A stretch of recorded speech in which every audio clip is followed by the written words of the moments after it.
ব্যোমকেশ আর আমি যখন রামধনের পরিচিত সেই লোকটা যেই বস্তিতে থাকতো তার সামনে গিয়ে পৌঁছলাম, তখন প্রায় রাত হয়ে এসেছে। আমি আস্তে আস্তে ওকে বললাম, ব্যোমকেশ, জায়গাটা কিন্তু খুব একটা সুবিধের বলে মনে হচ্ছে না। তাছাড়া তুমিই বলেছ লোকটা চলে গেলেও ওর দলের অন্য কোনো লোকেরা আমাদের ওপর নজর রাখছে না তো? তার কোনো সম্ভাবনা নেই।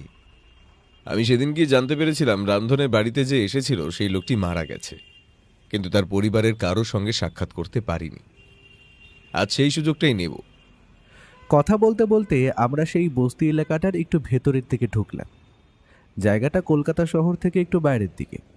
ব্যোমকেশ এই জায়গার খবর কোথা থেকে পেয়েছিল তা অবশ্য আমি জানি না। চারপাশে অন্ধকার নেমে আসতে শুরু করেছে। অচেনা জায়গা দিয়ে তার সঙ্গে যাচ্ছি, তবুও এই রাস্তায় প্রায় মিনিট 10 হেঁটে আসার পরেও কোনো জনপ্রাণীর চিহ্ন দেখতে পাওয়া গেল না। অথচ এখানে একটা বস্তি রয়েছে। এর মধ্যেই ব্যোমকেশ একটা লোককে দেখতে পেয়ে তাকে ডেকে জিজ্ঞেস করলো, এখানে মাধব রায়ের বাড়ি কোনটা? মাধব রায়? মাধব রায় তো মারা গেছে অনেক দিন হলো। মাধব রায়ের বাবা কিছুদিন ছিল, কিন্তু দিন কয়েক আগে মাধব রায়ের বাবা কাদের সঙ্গে যেন এখান থেকে চলে গেছে। লোকগুলোকে আমি চিনি না, তবে মাধব রায়ের বাবা তাদের সঙ্গে বেশ ভালোভাবেই গেছে। চলে গেছে মানে এখানে আর আসবে না? আর লোকগুলোকে তুমি চেনো? না বাবু, ওরা এখানকার নয়। মাধবের বাবার কাছে শুনেছিলাম ওরা নাকি মাধবের বন্ধু। মাধবের বাবা ওদের সঙ্গেই চলে গেছে। মাধবের বাড়ি ও বাড়ির দরজায় তালা দেওয়া রয়েছে। আচ্ছা, এই মাধবের ব্যাপারে এবং তার বাবার ব্যাপারে তুমি কিছু বলতে পারো? মানে সম্প্রতি এদের মধ্যে কোনো পরিবর্তন দেখেছিলে? এমন কিছু একটা, ধরো এদের সঙ্গে কেউ মাঝে মাঝে দেখা করতে আসছে বা অন্য কিছু যেটা আগে হতো না। লোকটা কিছুক্ষণ ভাবল। বোধহয় আমরা এত প্রশ্ন জিজ্ঞাসা করছি কেন সে কথাই জানতে চাইল। একটু পরেই ব্যোমকেশ আমাকে সেখানে দাঁড়াতে বলে লোকটাকে নিয়ে হাঁটতে হাঁটতে সামনের দিকে চলে গেল। হাতের ইশারায় আমায় মাধবের বাড়ির দিকটা থেকে ঘুরে আসতে বলল। আমি ঘুরে মাধবের বাড়ির দিকে এগোতে যাব, ঠিক এমন সময় মনে হলো পথের একপাশে একটা বাড়ি পাঁচিলের পেছন থেকে একটা মাথা আমার দিকেই তাকিয়ে দেখছে। আগেই বলেছি অন্ধকার, কিন্তু তবুও লোকটাকে দেখতে পাওয়ার একটা কারণ ছিল। চাঁদের আলোটা পাঁচিলের ঠিক ওই জায়গাটাতেই গিয়ে পড়েছিল। লোকটা মাথা তুলেছে যেখানে। লোকটাকে আমি দেখতে পেলাম, লোকটাও আমায় দেখতে পেল। কিন্তু কিছু একটা করতে যাব তার আগেই লোকটার হাতে দেখতে পেলাম ছুরির মতো কি যেন একটা চকচক করছে। সেটা ছুঁড়ে মারার চেষ্টা করছে আমারই দিকে। আসলে ব্যাপারটা অসম্ভব মনে হলেও অসম্ভব নয়। আমি সামনের দিকে চলে এসেছিলাম আর ঘাড় ঘুরিয়ে এমনভাবে পাঁচিলের দিকে দেখছি যে লোকটা আমার সরাসরিভাবে দেখতে পাচ্ছে না। সামনে একটা ল্যাম্পপোস্ট। লোকটা সেখান থেকে সরাসরি আমার ওপরে ছুরি ছুঁড়ে মারতে পারবে না আমি জানি, কিন্তু তবুও কেমন যেন চমকে উঠলাম। মুখ থেকে বেরিয়ে এলো একটা চিৎকার, ব্যোমকেশ সাবধান! সঙ্গে সঙ্গে লোকটাও সাবধান হয়ে গেল। হুড়মুড় করে একটা শব্দ শুনে বুঝতে পারলাম পাঁচিলের ওপাশে লোকটা পড়ে গেছে। আমিও দৌড়ে গেছি পাঁচিলের দিকে। পাঁচিলটার ওপরে ঝাঁপ দিয়ে উঠতে যাব, ওপাশের লোকটা যেন অপেক্ষা করছিল আমাদের জন্য। ব্যোমকেশ পাঁচিলের উপর একটা হাত রেখে ওপরের দিকে ওঠার জন্য শরীরটাকে ঝুঁকিয়ে দিয়েছে। ঠিক এমন সময় একটা ব্যাপার ঘটে গেল। লোকটা আবার উঠে এলো উপরের দিকে, আর তারপর হাতের ছুরিটা চালিয়ে দিলেও ব্যোমকেশের হাত লক্ষ্য করে। ও যদি সঠিক সময় হাতটা সরিয়ে না নিত তাহলে হয়তো ছুরির আঘাতে তার হাতের খানিকটা জায়গা কেটে যেত, কিন্তু সময় মতো সে হাতটা সরিয়ে নিয়েছিল বলে ছুরির আঘাতটা তার হাতের চামড়া স্পর্শ করে বেরিয়ে গেছে। সঙ্গে সঙ্গে পড়ে গেছিল পাঁচিলের থেকে। নিজেকে সামলে নিয়ে নিচের দিকে গড়িয়ে পড়তেই লোকটা চিৎকার করে বলল, আবার এসেছিস তোরা? হ্যাঁ, আবার এসেছিস? বলেছি না আমি আমি এমন কোনো কাজ করব না। খবরদার, খবরদার! আপনি জানেন না আপনি কি করেছেন। আপনি জানেন না আমরা কিন্তু পুলিশের লোক, আর উনি কিন্তু সত্যান্বেষী ব্যোমকেশ বক্সী। পাঁচিলের ওপাশের লোকটা তখন আবার ছুরি তুলেছিল আমায় মারার জন্য, কিন্তু ব্যোমকেশের নামটা শুনে লোকটা কেমন যেন থমকে গেল। বলল, ব্যোমকেশ? মানে মানে সেই বিখ্যাত গোয়েন্দা ব্যোমকেশ? তার নাম তো অনেক শুনেছি। ব্যোমকেশের মুখে তখন যন্ত্রণা চিহ্ন স্পষ্ট। লোকটা সঙ্গে সঙ্গে পকেট থেকে রুমালের মতো লম্বা কাপড় বার করে ব্যোমকেশের হাতটা বেঁধে দিয়ে বলল, আরে আরে, এটা কি করলে তুমি? আরে ওরা তো তোমাকেই খুঁজতে এসেছিল, আর তুমি কিনা ওদেরই। ওরা পুলিশের লোক, তুমি পুলিশের লোকের গায়ে হাত দিলে? লোকটা ততক্ষণে পাঁচিলের ওপার থেকে বেরিয়ে এসেছে। তার পরনের কাপড় শতছিন্ন, গোটা শরীর ঘামে ভেজা, মাথার চুল এলোমেলো। উনি দুহাতে জোর করে বলল, আমায় ক্ষমা করবেন, আসলে আমি সত্যি বুঝতে পারিনি। আসলে ওই লোকগুলো সেদিন আমায় নিয়ে গিয়ে এমন অবস্থার মধ্যে ফেললো, সেখান থেকে পালিয়ে আসতে বাধ্য হয়েছি। ওনাকে নিয়ে চলো। আমাদের মনে হয় এক্ষুনি একবার মিস্টার রায়ের কাছে যাওয়া প্রয়োজন। একমাত্র তিনি ওনাকে এখন সুরক্ষা দিতে পারবেন। আমার মনে হয় নিশ্চয়ই অপরাধীর দলের লোকেরা ওনাকে ধরে নিয়ে গিয়েছিল। চলো, মিস্টার রায়ের এখন ওখানে গিয়েই বাকি কথা হবে। আপনিও চলুন আমাদের সঙ্গে।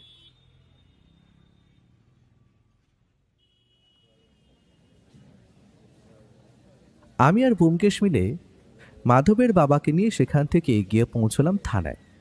আর তারপর তার মুখ থেকে শুনতে পেলাম ওনার আশ্চর্য অভিজ্ঞতার কথা। সেদিন মুর্শিদাবাদ যাওয়ার জন্য আমি আর ব্যোমকেশ বেরিয়ে পড়লাম। অবশ্য তার আগে মিস্টার রায়ের সঙ্গে বেশ কিছুক্ষণ কথাবার্তা বলে নিলাম। মিস্টার রায়, মুর্শিদাবাদে গিয়ে অবশ্যই আমি সেখানকার থানার সঙ্গে প্রথমেই যোগাযোগ করার চেষ্টা করব। তাদের সঙ্গে যোগাযোগ করতে পারলে আশা করি আপনার সঙ্গেও যোগাযোগ করা যাবে। যে বাড়িতে আমরা যাচ্ছি সেখানে টেলিফোনের ব্যবস্থা আছে কিনা জানা নেই, তবু আপনার নাম্বার আমার কাছে রইল। আপনার ফিরে না আসা পর্যন্ত মাধবের বাবাকে পুলিশের হেফাজতেই রাখছি। ভদ্রলোকটা প্রথমটা একটু ভয় পেয়েছিলেন, তারপরে সবটাই বুঝতে পেরেছেন। কিন্তু মাধবের মৃত্যুর ব্যাপারে যে ওই অপরাধীরাই দায়ী, সেই কথাটা ভদ্রলোক একেবারে নিশ্চিতভাবেই বলেছেন।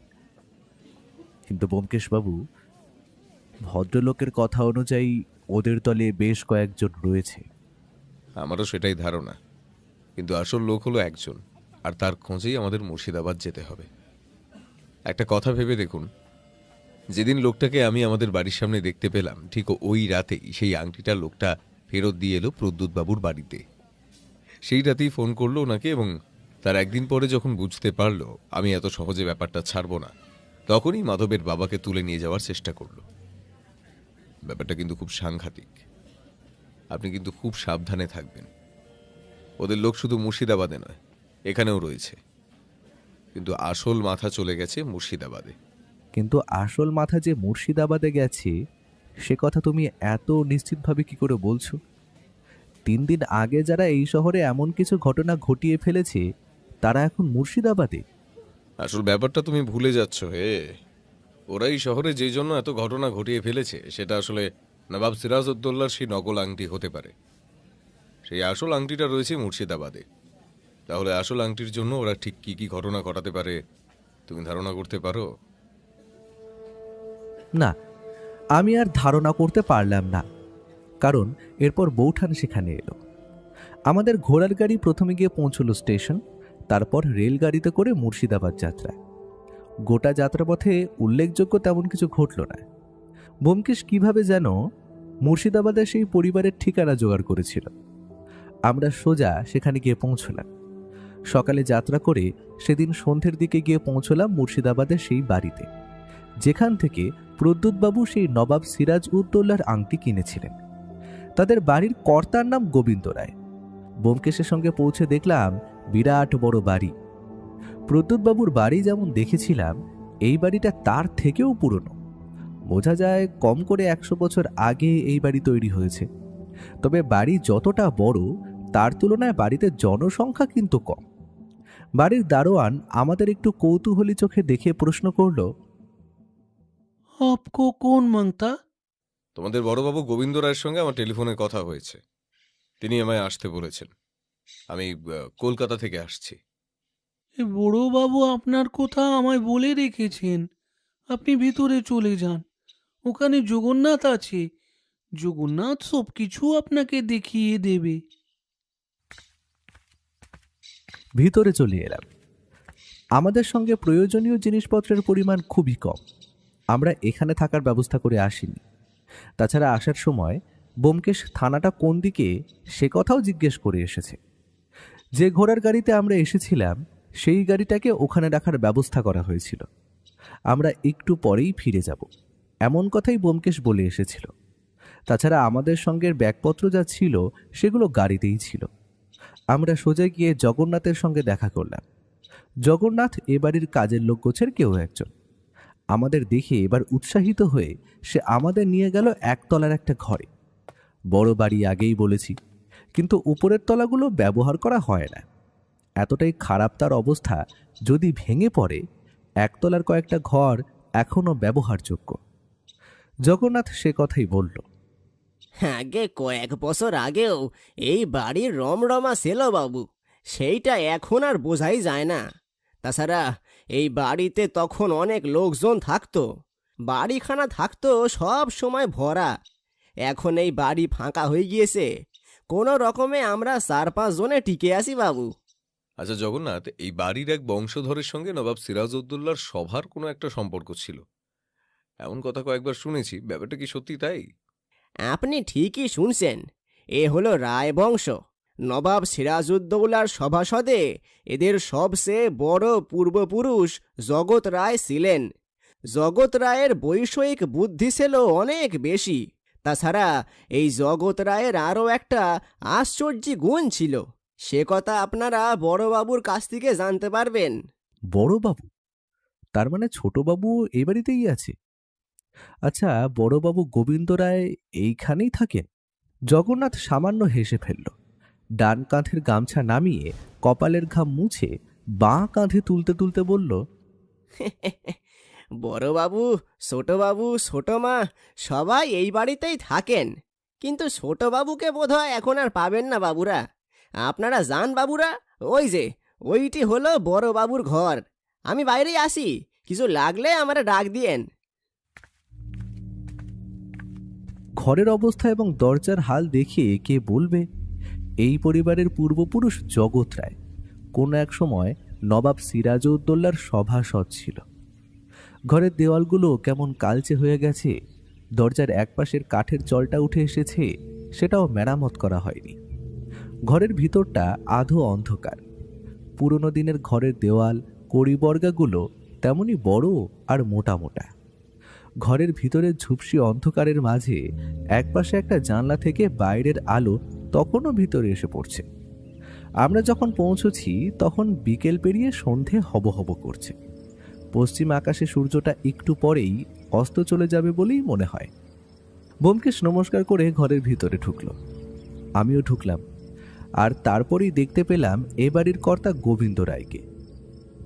ব্যোমকেশ বলে, প্রথমবার কোনো মানুষকে দেখলে তার ব্যাপারে কয়েকটা অতি সাধারণ জিনিস বলে দেওয়া যায়। আমি সেভাবেই বলার চেষ্টা করলাম। ভদ্রলোকের বয়স 60 বছরের বেশিই হবে। মাথার চুল, গোঁফ, দাঁড়ি সমস্ত কিছুই সাদা, এমনকি তার গায়ের রং পর্যন্ত সাদা ধবধব করছে। ফর্সা ধুতি এবং ফর্সা পাতলা ফতুয়াতে তার ফর্সা চেহারাটা কেমন ফ্যাকাশে লাগছিল। রক্তশূন্যতা রোগ থাকলে যেমন হয়, যাকে অ্যানিমিয়া বলে, ঠিক সেই রকমেরই মনে হচ্ছিল। তবে সেই ফর্সা ফ্যাকাশে মুখের ভদ্রলোক যখন হাসলেন তখন চোখের তলায় কালি পড়ে যাওয়া এবং কোটরের ভিতরে ঢুকে যাওয়া দুটো চোখের উজ্জ্বল ঝলকানি এবং মুখের হালকা আন্দোলন বড় অদ্ভুত লাগছিল।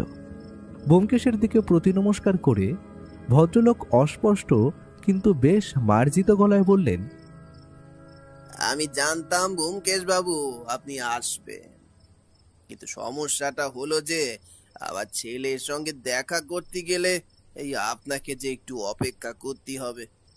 ছেলে আর বৌমা একটু বাইরে গিয়েছে।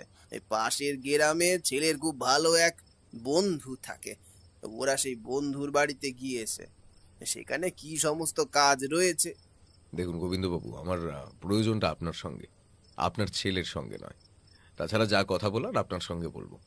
আশা করি এই সময়ে আপনার সঙ্গে কথা বলতে কোনো অসুবিধা হবে না। আমরা একটু পরেই বেরিয়ে পড়বো, আপনার সঙ্গে কিছুক্ষণ কথা বলি। গাড়ি বাইরে দাঁড় করানো আছে।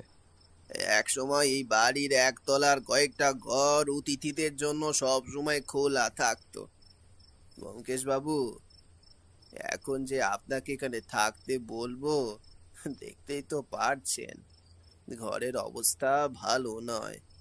তাছাড়া যাই হোক, জগন্নাথ, এই বাবুদের জন্য চা দিয়ে যা রে।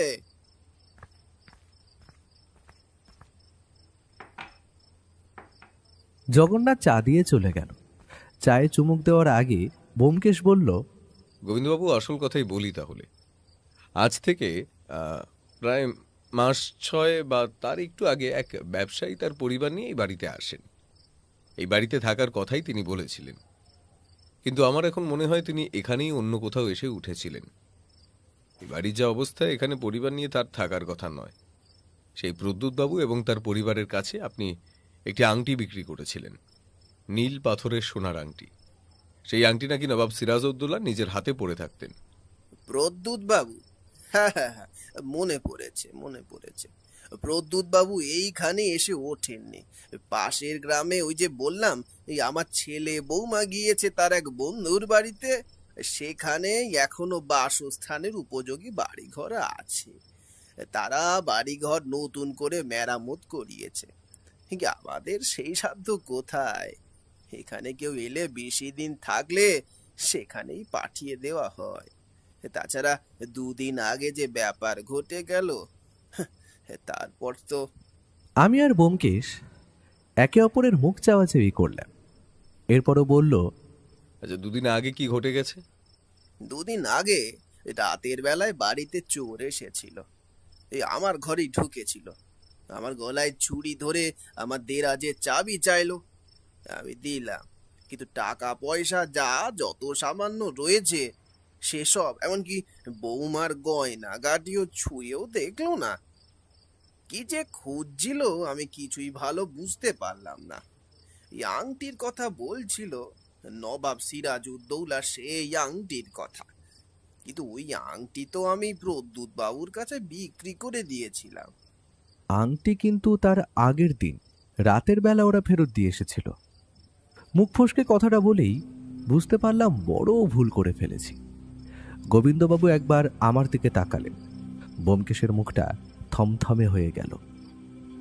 গোবিন্দবাবু আমাদের মুখের উপর একবার চোখ বুলিয়ে নিয়ে বললেন, কিন্তু আপনি যে বললেন ব্যোমকেশ বাবু, ওই নবাব সিরাজউদ্দৌলার আমলের বেশ কিছু জিনিসপত্র যেগুলো এখনো আমাদের কাছে আছে, সেগুলো দেখতে চান আপনি?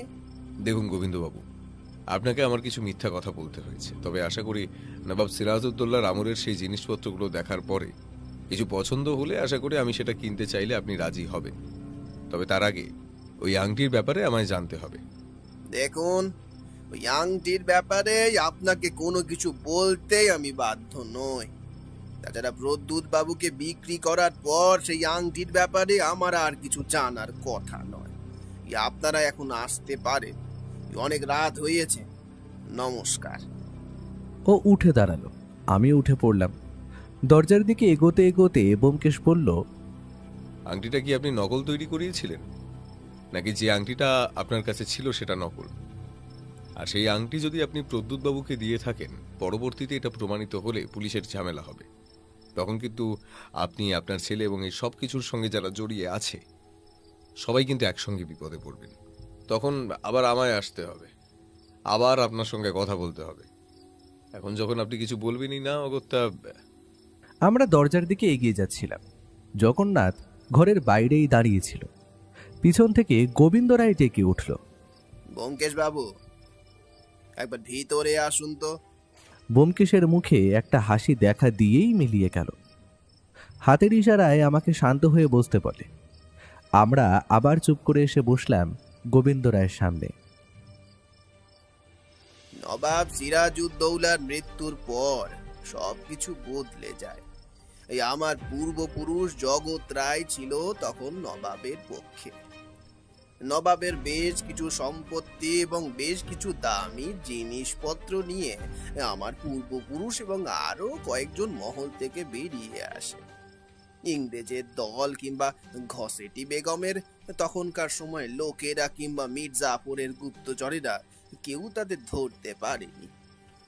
ওখান থেকে বেরিয়ে আসার পর তিনজনে নিজেদের মধ্যে সেই সমস্ত কিছু ভাগ করে নেয়।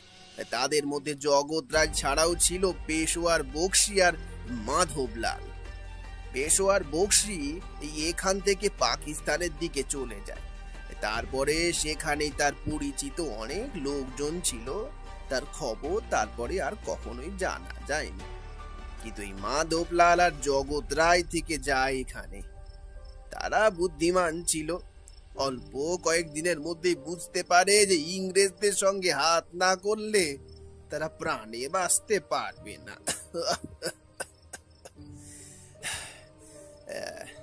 তাই তাই বেশ কিছু উপনৌকন দিয়ে এবং ইংরেজদের বিশ্বস্ততায় থাকবে এই এমন কথা বলে দুজনে ইংরেজদের হাত থেকে প্রাণে বেঁচে যায়। কিন্তু ভিতরে ভিতরে চেষ্টা করতে থাকে নতুন দল তৈরি করে যদি মির্জাপুরের বিরুদ্ধে কিংবা ইংরেজদের বিরুদ্ধে কিছু করা যায়। কিন্তু আপনারা জানেন ইংরেজরা তখন দুর্দমনীয়, তাদের বিরুদ্ধে সামান্য একটা দল কিছুই করতে পারবে না। তবে আশা ছিল একদিন গোটা ভারতবর্ষেও মিলে ইংরেজদের বিরুদ্ধে কিছু একটা করবে। শুধু সময়ের অপেক্ষা গোবিন্দবাবু। ভারতবর্ষ আর খুব বেশি দিন এইভাবে পরাধীন হয়ে থাকবে না। ভারত ছাড়ো আন্দোলন তো এমনিই চলছে। এরপর জগৎ রায় এবং মাধবলাল আলাদা হয়ে যায়, তার সম্বন্ধে কিছু জানা যায় না। জগৎ রায় মুর্শিদাবাদে এসে থাকতে শুরু করে এবং মাধবলাল চলে যায় পশ্চিম দিকে। ইতিহাসে যেটুকু জানার কথা এইটুকুই আমি জানতে পেরেছিলাম। তারপর কেটে যায় অনেকগুলো বছর। দেখতে দেখতে জগৎ রায়ের বংশ বাড়তে শুরু করে।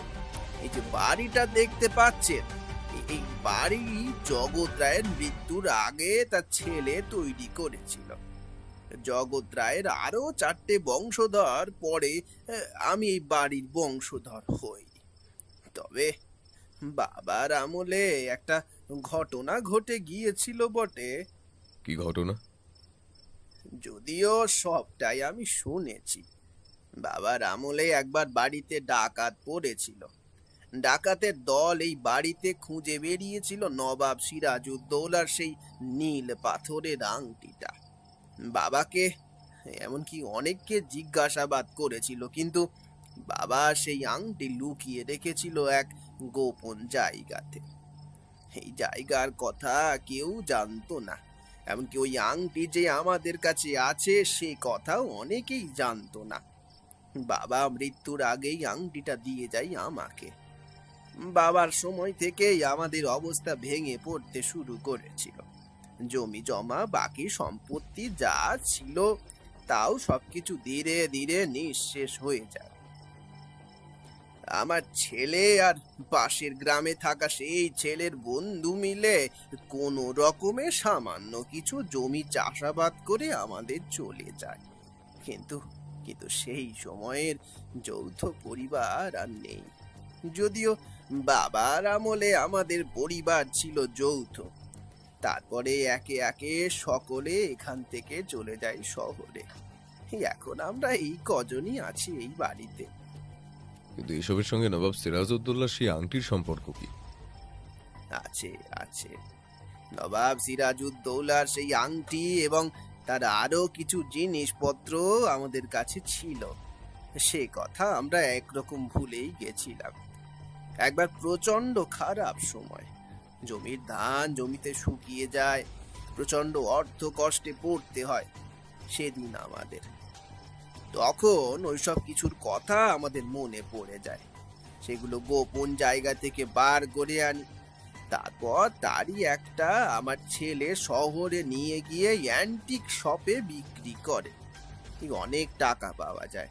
সেই টাকাতে নতুন জমি কেনার থেকে শুরু করে আরো অনেক কাজে লাগানো হয়। তারপর থেকেই এক এক করে সেই সমস্ত জিনিসপত্র বিক্রি করা শুরু করেছেন আপনি।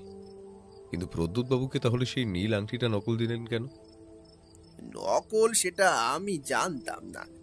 সত্যি বলছি ব্যোমকেশ বাবু, আমি আসল ভেবে সেই আংটিটা তাকে দিয়েছিলাম। আসল আংটিটা তো অত চকমকে হবে না। ওই আংটির বয়স খুব জোর 7 থেকে 8 বছর, কিংবা তার কম ছাড়া বেশি হবে না। আমি জহুরি না হলেও এটুকু বলতে পারি, ওই আংটিটা ভালো কোনো জহুরি দিয়ে দেখালে তিনি কথা বলতে পারবেন। তাহলে কি আমার কাছে থাকা বাকি সমস্ত জিনিসপত্রই নকল? কিন্তু সেটাই বা কি করে হয়? আমি ছাড়া আর তো কেউ। একবার যদি আপনি আমায় ওই জায়গাটা দেখান, মানে সমস্ত কিছু আর কি। আর 2 দিন আগে কি হয়েছিল বলছিলেন? 2 দিন আগে বাড়িতে চোর ঢুকেছিল। আমার গলায় ছুরি ধরে ওই আংটি খুঁজে বার করতে বলে, কিন্তু আমি তো প্রদ্যুৎ বাবুকে দিয়ে দিয়েছি। সে কথা বললেও তারা বিশ্বাস করে না, বলে আমি নাকি মিথ্যে কথা বলছি। আমার ছেলেকে, ছেলের বউকে, এমনকি জগন্নাথ আর দারোয়ানকে পর্যন্ত ধরে ওরা খোঁজাখুঁজি করেছে, কিন্তু কিছুই খুঁজে পায়নি। কিন্তু তাহলে যেই পুরনো জিনিসগুলোর কথা আপনি বলছেন, সেগুলো কোথায় আছে? এগুলো আছে ঠাকুর ঘরে। ঠাকুর ঘরের বেদির নিচে লুকিয়ে রাখা আছে, কিন্তু ওখানে সেই আংটি নেই। ব্যোমকেশ বাবু, আমি সত্যি কথা বলছি। আপনার মতো একজন মানুষকে মিথ্যে কথা বলতে যাব কেন? ব্যোমকেশ যেন চিন্তায় পড়ল। তার মুখটা মুহূর্তের মধ্যে যেন কেমন হয়ে গেল। তারপর গোবিন্দবাবুকে বলল, আজ আমি ফিরে যাচ্ছি, কালকে আসবো দিনের বেলা। এই সমস্ত জিনিসগুলো দেখব। এখন এসব দেখে কোনো লাভ হবে বলে আমার মনে হচ্ছে না। আপনার ছেলে যদি বাড়িতে থাকে তাহলে তাকে থাকতে বলবেন। তার সঙ্গে একবার কথা বলতে চাই। বাকিদের সঙ্গেও কাল কথা বলা যাবে। আর গোবিন্দবাবু, একটু সাবধানে থাকবেন। যারা ওই আংটির খোঁজে এসেছিল তারা কিন্তু আবার আসবে। আচ্ছা, একটা কথা বলুন তো আমায়, ওই আংটির উপর আর কারো কি কোনো অধিকার ছিল? গোবিন্দবাবুর চোখের দৃষ্টিতে কি যেন একটা ঝিলিক খেলে গেল এক মুহূর্তের মধ্যে। তারপরে তিনি বললেন, না ব্যোমকেশ বাবু, ওই আংটির উপর তো আর কারোর কোনো অধিকার থাকার কথা নয়। আমরা বেরিয়ে এলাম। গাড়োয়ান তাড়া দিচ্ছিল। তাড়াতাড়ি উঠে পড়তেই পেছনের দিকে তাকিয়ে দেখলাম দারোয়ান গেট বন্ধ করছে। গাড়িটা সেই বাড়ি থেকে যত দূরে সরে আসতে লাগলো, বারবার আমার মনে হতে লাগলো গোবিন্দবাবু সত্যি কথা বলছেন না। তাই আস্তে আস্তে বললাম, কিছু বুঝতে পারছো? গোবিন্দবাবু সমস্তটা যে সত্যি কথা বলছেন তা নয়, কিন্তু আংটিটা যে তিনি নিজের কাছে রাখেননি, প্রদ্যুৎবাবুকে দিয়ে দিয়েছিলেন, সেই কথাটা সত্যি না হলেও এত কিছুর পর তিনি ওই মিথ্যে কথাটা কেনই বা বলছেন? কিন্তু তুমি বলছো। আমার কথা শেষ হলো না। তার আগেই হঠাৎ করে পথের একপাশে ধানের জমি থেকে কারা যেন তরতর করে উঠে এলো। তাদের হাতে লম্বা ছুরি, 2-3 জনের একটা দল। তারা ছুরি ছুঁড়তে লাগলো আমাদের দিকে। গাড়োয়ান ব্যাপারটা দেখতে পেয়েই গাড়ি ছুটিয়ে দিল সামনের দিকে। গাড়োয়ানের নাম মহাদেব। সে গাড়ি ছোটাতে ছোটাতে বলল, কি ব্যাপার বলুন তো বাবুরা? এখানে আসার পরেই প্রথমেই আপনারা গেলেন ওই রায় বাড়িতে, তারপরে ওই লোকগুলো আপনাদের পিছনে লেগেছে। নিশ্চয় কোনো ব্যাপার আছে। এখান থেকে সোজা থানায় নিয়ে চলো। থানা এখান থেকে কতদূর? বেশি দূর তো নয়। যে পথে আমরা এসেছি স্টেশন থেকে, তার মাঝামাঝি অবধি গিয়ে তার উল্টো পথে যেতে হবে। ওই মিনিট 15 মতো লাগবে। কিন্তু ওরা যে এখনো ছুটে আসছে, কি করব? ব্যোমকেশ হঠাৎ করে একটা আশ্চর্য কাজ করলো। কোমর থেকে রিভলভারটা বার করে আমায় আড়াল করে গাড়ির পেছনের দিকে এসে বসলো। তারপর গলা তুলে বলল, যদি ভালো চাও তাহলে পেছনে পেছনে আসা বন্ধ করো, না হলে রিভলভারের এক গুলিতে তোমাদের এক একটাকে ফেলতে কিন্তু আমার বেশি সময় লাগবে না। কলকাতা থেকে পিছু পিছু এত পর্যন্ত এসে পড়েছিস, কিন্তু এটা কলকাতা নয়। এখানে কিন্তু সব সময় তোকে বাঁচাবার জন্য লোকে বসে থাকবে না ব্যোমকেশ বক্সী। এখানে আমায় বাঁচাবার জন্য যেমন লোক বসে থাকবে না, তেমন তোমার সাহায্য করার জন্য অনেক লোক খুঁজে পাবে না। তোমার সঙ্গে যে 4 জন আছে তারা ছাড়া এখানকার আর কোনো লোক তোমাদের কিন্তু সাহায্য করবে না। কি হলো? মুর্শিদাবাদ নবাব ঘর, এই নবাব ঘরে আমাদের রাজত্ব চলে ব্যোমকেশ বক্সী। এখানে এসে তুই বড় ভুল করে ফেলেছিস। ব্যোমকেশ রিভলভার ধরা হাতটা মাথার উপরে তুলল। ততক্ষণে অন্ধকার আরো গাঢ় হতে শুরু করেছে। চাঁদ উঠে গেছে। চাঁদের আলোয় ওর হাতে রিভলভার চকচক করে উঠল। অবাক হয়ে তাকিয়ে দেখলাম ছুটন্ত ঘোড়ার গাড়ির পেছনের দিকে দুপাশে দুটো পা রেখে ব্যোমকেশ উঠে দাঁড়িয়েছে, রিভলভার তুলে। যেন বইয়ের পাতায় দেখা সেই অদ্ভুত কোনো দৃশ্যের মতো সেটা চলতে লাগলো। ততক্ষণে পিছনে ছুরি হাতে ছুটতে থাকা লোকগুলো থমকে গেছে। চাঁদের আলোয় সংখ্যাগুলো দেখলাম 5 জন।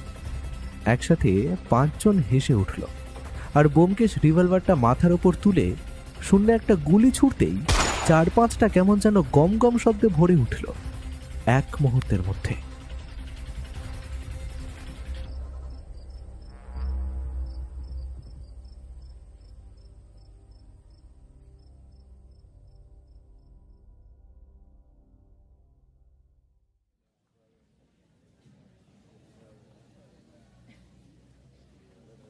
ব্যোমকেশবাবু, আপনার কথা মিস্টার রায় বলেছেন।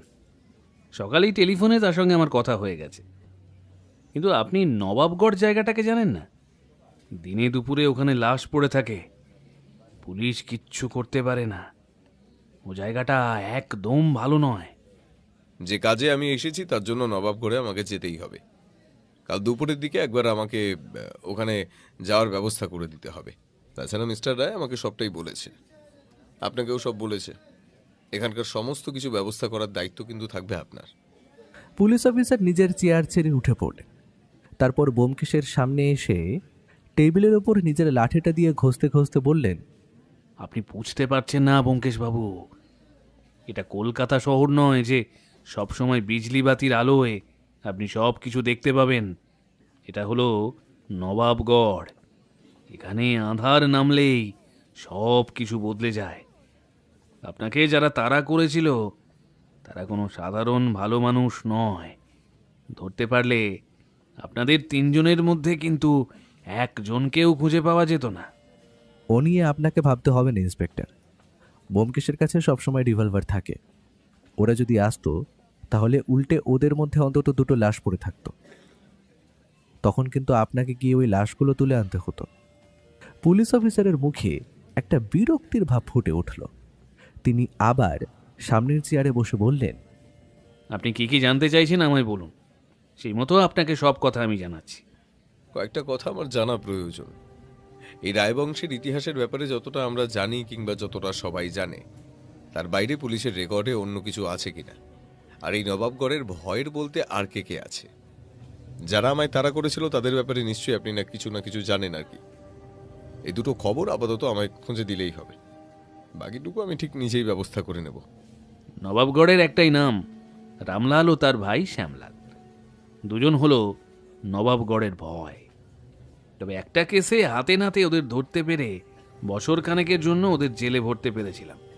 তখন এখানকার আবহাওয়া ঠান্ডা ছিল, কিন্তু তারপরেই কিভাবে যেন ওরা 6 মাস পরেই সাজা মকুব করিয়ে বাইরে বেরিয়ে আসে। আপনি যখন এখানে এসেছেন শুনেছি তার মাস 2 আগেই ওরা ছাড়া পেয়েছে। এখন যে এই গুন্ডার দল নবাবগড়েই থাকবে, আবার আগের মতো ঝামেলা পাকাবে, সেটা বেশ ভালো মতোই বুঝতে পারছি।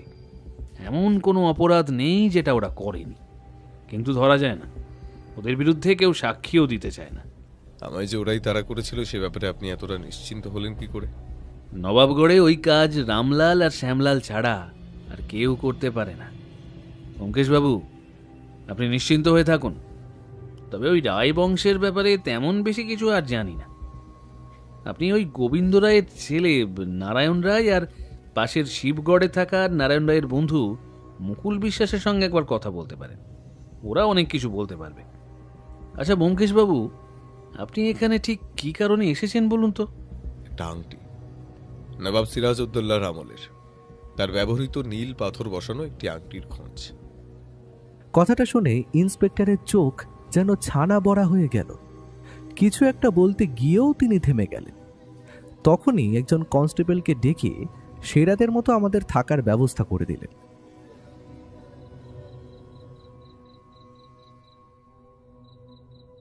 রাতে সামান্য কিছু খাওয়া দাওয়ার পর বিছানায় গিয়ে শুয়েছি। চোখে ঘুম আসবে না সে কথা জানি। এদিকে ইলেকট্রিসিটির ব্যবস্থা নেই, তাই অন্ধকার নামার পরেই হ্যারিকেনই ভরসা। হ্যারিকেন আর মোমবাতির আলো জ্বলছে ঘরে, জানালাটা ছাড়া বাকি সবকিছুই বন্ধ। ব্যোমকেশ টেবিলের কাছে বসে খাতায় যেন কি লিখে চলেছে। আমি বললাম, হ্যাঁ গো, আমি তো কিছুই বুঝতে পারছি না। এখানে এলাম ওই নীল পাথরের আংটিটা আসল না নকল সেটা খুঁজে বার করতে, আর এখানে এসে এত কিছুর মধ্যে জড়িয়ে পড়তে হলো। আংটিটা যদি নকল হয়েই যায় তাহলেও তোমার তো কিছু করার নেই। আমার কিছুই করার নেই, সে কথা আমিও জানি, এবং এ ব্যাপারে প্রদ্যুৎবাবু নিজেই আইনিভাবে কোনো সাহায্য পাবেন না সেটাও জানি। কিন্তু সমস্যাটা হলো অন্য জায়গায় অজিত। এখানে আসার পরে বুঝতে পারছি এখানকার সমস্যাটা এবং ওই রায়বাড়ির সমস্যাটা ওই নীল পাথরের আংটির চেয়ে অনেক বড় কিছু। তা তুমি ভুলে যাচ্ছ কিন্তু একটা কথা। মনে আছে গোবিন্দ রায় কি বলেছিলেন? তখন মাধব রায়ের সঙ্গে ছিল আরও দুজন, পেশোয়ার বক্সি এবং মাধবলাল। আর ওই যে দুজন নবাবগড়ের ত্রাস হয়ে ঘুরে বেড়াচ্ছে, তাদের নাম দুটো ভালো করে লক্ষ্য করে দেখো, শ্যামলাল আর রামলাল। হ্যাঁ, কিন্তু এর থেকে ঠিক কি প্রমাণ হয় বলো তো? কেন? এই খবরগুলো পেয়ে আমি এতটা খুশি হচ্ছি যে কলকাতায় আমাদের জানালার বাইরে রাস্তার কাছে ল্যাম্পপোস্টের তলায় দাঁড়িয়ে থাকা লোকটাকে আমি আমার চোখের সামনেই দেখতে চাই অজিত, চোখের সামনেই দেখতে চাই। ব্যোমকেশ সবে কথাটা বলে শেষ করেছে, এমন সময় একটা ঢিল জাতীয় কিছু একটা এসে পড়ল জানলা দিয়ে ঘরের ভিতরে, সঙ্গে সঙ্গে আর একটা। এবার ও ছট করে জানলার পাশ থেকে সরে এলো। একজন কনস্টেবল পুলিশের পাহারার জন্য বাইরে মোতায়েন ছিল। সে চিৎকার করে পিছনের দিকে ছুটে গেল। আমি বেরিয়ে এলাম। ব্যোমকেশ রিভলভারটা সঙ্গে নিয়ে ঘর থেকে হ্যারিকেনটা নিয়ে বাইরে বেরিয়ে এসছে। নবাবগড়ের থেকে কিছুটা বাইরের দিকেই থানা, এবং ওই থানার পেছনের দিকের কয়েকটা পুলিশের কোয়ার্টার রয়েছে। যদিও ছোট ছোট মাটির ঘর এবং তার সঙ্গে টিনের ছাউনির মতো জায়গা, তবু পেছনের দিকটা ফাঁকা। আমরা বাইরে বেরোতেই এই আধো অন্ধকারের মধ্যে চাঁদের অল্প আলোতে পিছনের দিকের জঙ্গল মতো জায়গার মধ্যে কারা যেন লুকিয়ে পড়ল। ব্যোমকেশ গলা তুলে কিছু বলতে যাবে, তার আগে একটা ঢিল সোজা উড়ে এলো কনস্টেবলের দিকে। তার মাথায় এসে লাগলো। গল গল করে রক্ত বেরোতে লাগলো। কনস্টেবলের মাথা ফেটে হাউমাউ করে কেঁদে উঠল সে। ব্যোমকেশ বলল, তাড়াতাড়ি তাড়াতাড়ি থানায় একটা খবর দাও, সেখান থেকে যেন কিছু লোকজন আসে এবং ব্যবস্থা করে। কিন্তু তোমায় এখানে একা রেখে, তাছাড়া ওরা সংখ্যায় অনেক বেশি, তুমি বুঝতে পারছো না? ওদের 5 জনের গোটা দলটাই যদি এসে থাকে। বিপদ হবে জেনেই এখানে এসেছি অজিত, এখন পিছু উঠলে হবে না। তুমি তাড়াতাড়ি যাও। ওই দেখো, ওরা আসছে বলে মনে হচ্ছে। অন্ধকারের মধ্যে সামনের দিকে তাকাতেই দেখলাম একটু দূর থেকে কয়েকটা কালো কালো ছায়া যেন জঙ্গলের মধ্যে নিজেদেরকে লুকিয়ে সামনের দিকে আসার চেষ্টা করছে। ব্যোমকেশের কথায় আমি আর দেরি করলাম না। কনস্টেবলকে কোনো মতে নিয়ে গিয়ে ঘরে রাখলাম। একটা কাপড় তার মাথায় জড়িয়ে রেখে তখনই বেরিয়ে পড়লাম থানার দিকে। থানা থেকে জায়গাটা বেশি দূরে নয়, মিনিট 5 হেঁটে আমাকে যেতে হবে। সেই পথ ধরে থানায় এসে যখন ঢুকলাম, দেখি কোনো রকমের টেবিল আর চেয়ারের উপরে হেলান দিয়ে পুলিশ ইন্সপেক্টর ঘুমিয়ে পড়েছে। তার ঘুম ভাঙিয়ে সমস্ত কথা বলতেই 3-4 জন মতো লোক নিয়ে তিনি ছুটে গেলেন সেইখানে। আগের কনস্টেবলকে উদ্ধার করা গেল। এদিকে পুলিশের একমাত্র ভরসা ঘোড়ার গাড়ি আর গরুর গাড়ি। এদিকে গরুর গাড়ি বেশি, সেই গাড়িতে করে 2 জন কনস্টেবলকে দিয়ে তাকে পাঠানো হলো রেল স্টেশনের দিকে, কাছাকাছি যে ছোটখাটো হাসপাতাল আছে সেইখানে। ব্যোমকেশকে সেখানে দেখতে পেলাম না। আমি অধীর আগ্রহে অপেক্ষা করছি। একটু পরেই ব্যোমকেশ এসে হুড়মুড় করে ঘরে ঢুকলো। আপনাকে আমি আগেই বলেছিলাম ব্যোমকেশবাবু, ওই রামলাল আর শ্যামলালের সঙ্গে শুধু শুধু লাগতে যাওয়াটা ভালো ব্যাপার না। রামলাল হোক আর শ্যামলাল হোক, ওদের মধ্যে যে কোনো একজনের একটা পায়ে গুলি লেগেছে। এখন অন্তত দিন 2-এর জন্য ওরা চুপচাপ থাকবে। একটা সুযোগ আপনার কাছে আছে ইন্সপেক্টর। কাছাকাছি হাসপাতাল কিংবা ছোটখাটো দাতব্য চিকিৎসালয় যেখানে গেলে গুলিটা বের করা যাবে, ওরা সেখানেই যাবে নিশ্চয়ই। কিন্তু ওরা নিজেরাই যদি তুলে নেয়? নিজেরা যদি তুলে নেয় তাহলে তো আর কিছুই করার নেই। কিন্তু অন্তত 2 দিনের জন্য যে ওদের কাজকর্মগুলো বন্ধ হয়ে যাবে, সেটা আমাদের জন্য একটা বড় সুযোগ অজিত। কালকের দিনটা আমাদের খুব ভালোভাবে কাজে লাগাতে হবে। ওই পাথরের আংটির ব্যাপারে যতটা তথ্য জোগাড় করা সম্ভব ততটাই কিন্তু আমাদের জোগাড় করতে হবে, এবং সেটা কালকের মধ্যেই। পুলিশ অফিসারের সঙ্গে আরো অনেকক্ষণ কথাবার্তা বললাম। ব্যোমকেশের হাতটা ছুড়ে গিয়েছিল বোধহয়, কোনোভাবে মাটিতে কিংবা জমিতে পড়ে এই অবস্থা হয়েছে। ক্ষত পরিষ্কার করে ওষুধ লাগিয়ে দিয়ে কাপড় জড়িয়ে রাখা হলো। বাকি রাতটা ব্যোমকেশ আর ঘুমালো না। টেবিলের কাছে বসে জানলাটা বন্ধ করে আলোটা নিয়ে কি যেন করল। আমিও শুয়েছিলাম, ঘুম আসছিল না, কিন্তু শেষ রাত্রের দিকে ঠান্ডা ঠান্ডা লাগায় চোখ জড়িয়ে এসেছিল। পরদিন যখন চোখ খুলল, জানলা দিয়ে রোদের আলো ঘরের ভিতরে এসে পড়েছে।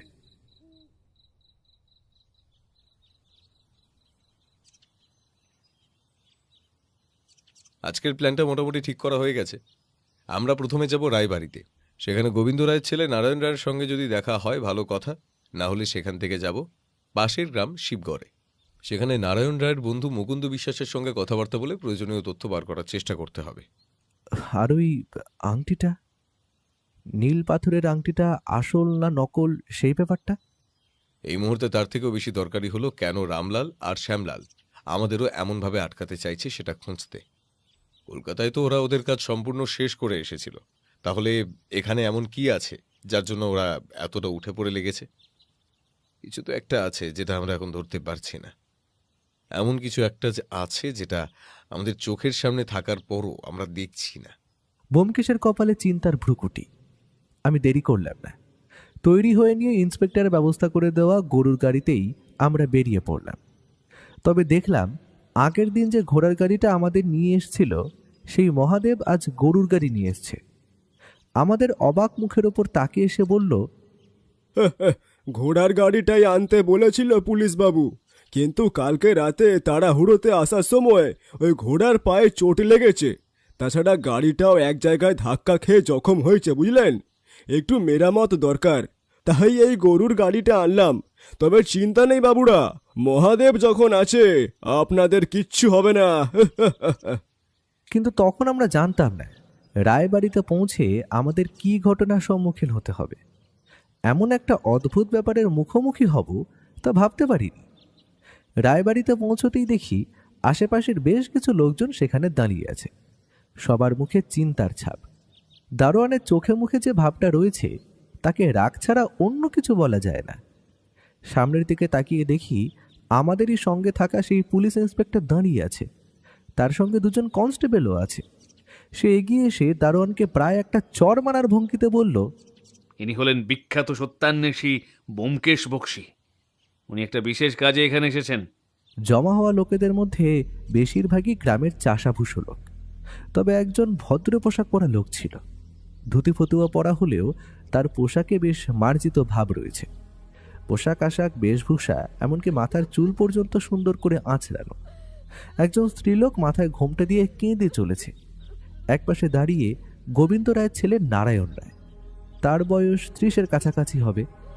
আমাদের উদ্দেশ্যে সে বলল, তার মানে আপনি ব্যোমকেশ, আপনি কাল এসেছিলেন আমাদের বাড়িতে। দেখুন, কাল আপনি চলে গেলেন আর কাল রাতে এমন একটা ঘটনা ঘটে গেল। আমাদের কাল রাতে ফিরতে একটু দেরি হয়ে যাবে দেখে আমরা আর কাল রাতে ফিরিনি। একেবারে আজ সকালবেলায় এসে দেখি এই অবস্থা। ততক্ষণে আমরা ভিতরে ঢুকে পড়েছি পুলিশ অফিসারের সঙ্গে। একতলায় যে ঘরে আগের দিন গোবিন্দ রায়ের সঙ্গে কথা হলো, সেই ঘরে ঢুকে দেখি গোটা বিছানা রক্তে ভেসে যাচ্ছে। গোবিন্দ রায়ের গলার নলিটা কাটা। শুধু গলার নলি নয়, তার গলার সামনের দিকটা একটা ধারালো ছুরি দিয়ে আলাদা করার চেষ্টা করেছে ধর থেকে, কিন্তু পারেনি। তাই কাজ অসম্পূর্ণ রেখেই চলে গেছে। বারান্দার কাছে গামছায় মুখ গুঁজে হাউ হাউ করে কেঁদে চলেছিল জগন্নাথ। আমাদের দেখতে পেয়ে বলল,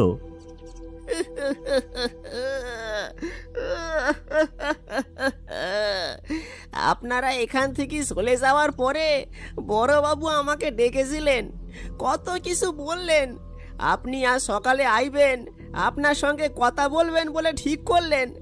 বড়বাবু বারবার বলছিলেন বড় ভুল হয়েছে, বড় ভুল হয়েছে। এই ভুলের কোনো প্রায়শ্চিত্ত হয় না। ভুল? কোন ভুলের কথা বলছিলেন গোবিন্দবাবু? আমি কি আর অত জানি বাবু? আপনি চলে যাওয়ার পরেই বড়বাবু আমারে ডেকে পাঠাইলেন। আমি ঘরে ঢুকতেই দরজা বন্ধ করতে বললেন, জগন্নাথ, লোভে পড়ে অনেক খারাপ কাজ করেছি, অনেক দিন ধরেই করেছি, কিন্তু কেউ কিছু বুঝতে পারেনি। ব্যোমকেশ বাবু নিশ্চয় ধরতে পেরেছেন, বাকিটাও তিনি ধরতে পারবেন। কিন্তু কিন্তু বড় ভুল হয়ে গেছে। এই বয়সে এসে এখন যদি সব সত্যি প্রকাশ্যে আসে, তাহলে মান সম্মান আর থাকবে না। কিন্তু বাবা আমায় তো এমন কথা বলেননি। জানি না, তবে আমায় বলেছিল ব্যোমকেশ বাবু আজ সকালে এলে ব্যোমকেশ বাবুর সঙ্গে কথা বলবে। শ্যাকরা মনমোহনবাবু, এই সমস্ত ব্যাপার হলো কি করে? জগন্নাথ আর কিছু বলতে পারল না, সে কান্নায় ভেঙে পড়ল।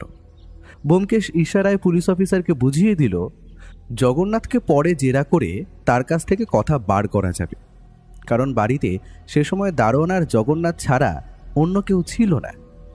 মৃতদেহ পোস্টমর্টেমের জন্য নিয়ে যাওয়া হলো।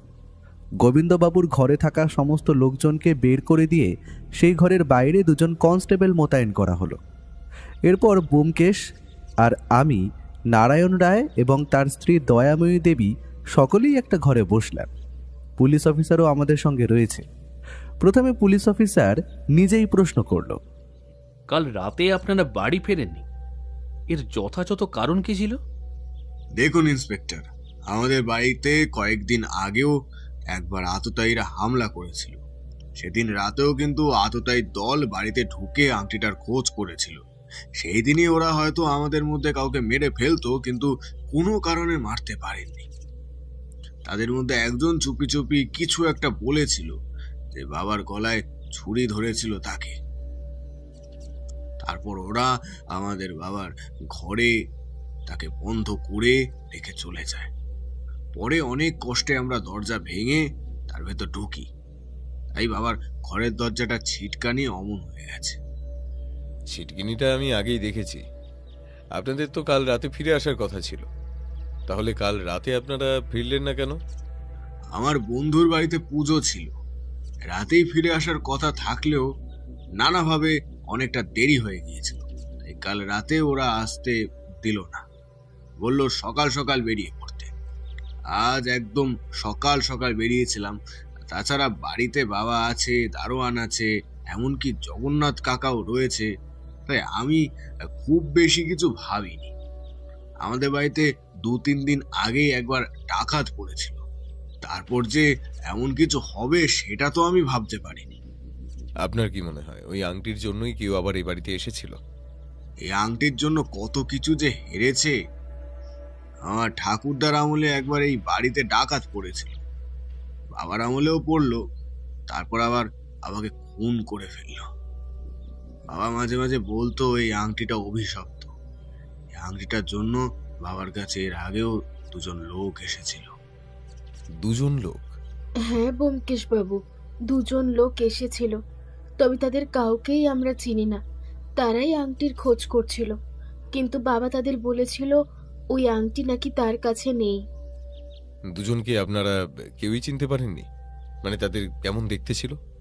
অনেকক্ষণ ধরে নারায়ণ রায় এবং তার স্ত্রী ভাবার চেষ্টা করলেন। তারপর নারায়ণ রায়ের স্ত্রী বললেন, বেশ লম্বা চওড়া চেহারা, মুখে আবার চাপ দাড়ি ছিল, মাথায় বেশ লম্বাটে চুল। এদিককার লোক বলে তো মনে হলো না। পোশাক আশাকটাও একটু অন্যরকম। তবে বাবা তাদের সঙ্গে কোনো কথা বলতেই রাজি হয়নি। যাওয়ার সময় তারা শাসিয়ে গিয়েছিল, বলেছিল ওই আংটিটা তাদের না দিয়ে ভালো করলো না বাবা। আমার তো মনে হয় ওরাই কিছু করেছে। এমনকি কয়েকদিন আগেও যে আমাদের বাড়িতে ডাকাতির চেষ্টা হয়েছিল, আমার তো মনে হয় তার পিছনেও ওই 2টো লোকই জড়িত। ইন্সপেক্টর দেখুন না, আমার মনে হয় এই গোবিন্দ রায়ের মৃত্যুর পিছনে যাদের হাত আছে তাদের সঙ্গে ওই শ্যামলাল আর রামলালের কোনো না কোনো সম্পর্ক আছে। এখানে আসার পরেই ওরা আমাদের পেছনে পড়েছে। তাছাড়া এখানে আসার আগে ওরাই যে সেদিন রাতেই বাড়িতে আসেনি সে কথা কে বলতে পারে? আচ্ছা, সেদিন রাতে আপনি কারোর মুখ দেখতে পারেননি? না, ওদের মুখ কাপড় বাঁধা ছিল, তাই ভালো করে বোঝা যায়নি। ওরা নিজেদের মধ্যে যে কথা বলছিল খুবই কম, আর বললেও সেটা একদম চাপা স্বরে, যাতে আমরা শুনতে না পাই। তার মানে ওদের গলার স্বর কোনো না কোনোভাবে এই বাড়ির কেউ শুনলে ওদের চিনে যেত, আর সেই কারণেই এত সাবধানতা। কিন্তু ব্যোমকেশ, তাহলে ওরা গোবিন্দ রায়কে আজকে হঠাৎ মারতে গেল কেন? ইন্সপেক্টর দারোয়ান মিথ্যে কথা বলেনি। গোবিন্দবাবুর মৃত্যুর পেছনে আসলে প্রত্যক্ষভাবে না হলেও পরোক্ষভাবে আমিই দায়ী। কাল রাতে যে গোবিন্দবাবুর কাছে আমরা এসেছিলাম সেটা নিশ্চয়ই ওরা নজরে রেখেছিল। আমার উপরেও আক্রমণ করেছিল, কিন্তু আমার কোনো ক্ষতি করতে না পেরে শেষে গোবিন্দবাবুকে হত্যা করে। আমার আগেই বোঝা উচিত ছিল। আমার ভুলের জন্যই গোবিন্দবাবুর আজ এই পরিণতি। ব্যোমকেশ চেয়ার ছেড়ে উঠে দাঁড়িয়ে ডান হাতটা মুঠো করে বাঁ হাতে একটা ঘুষি মেরে বলল, কিন্তু এত সহজে হাল ছেড়ে দিলে চলবে না। একটা খটকা থেকেই যাচ্ছে, কোথাও একটা সূত্র আমাকে ছেড়ে যাচ্ছে, সেটা কিছুতেই ধরতে পারছি না। কিসের খটকা? ও কিন্তু কিছু বলল না। সবাই চুপ করে তাকিয়ে আছে ওর দিকে। একটা ছোট পিন পড়লেও ঘরের মধ্যে শব্দ হবে এমন অবস্থা। শুধু মাঝে মাঝে ঘরের এক কোণে বসে থাকা জগন্নাথের ফুঁপিয়ে ফুঁপিয়ে কান্নার শব্দ শোনা যাচ্ছে। দারোয়ান পর্যন্ত ঘরের একপাশে দেওয়ালে হেলান দিয়ে পাথরের মূর্তির মতো দাঁড়িয়ে আছে।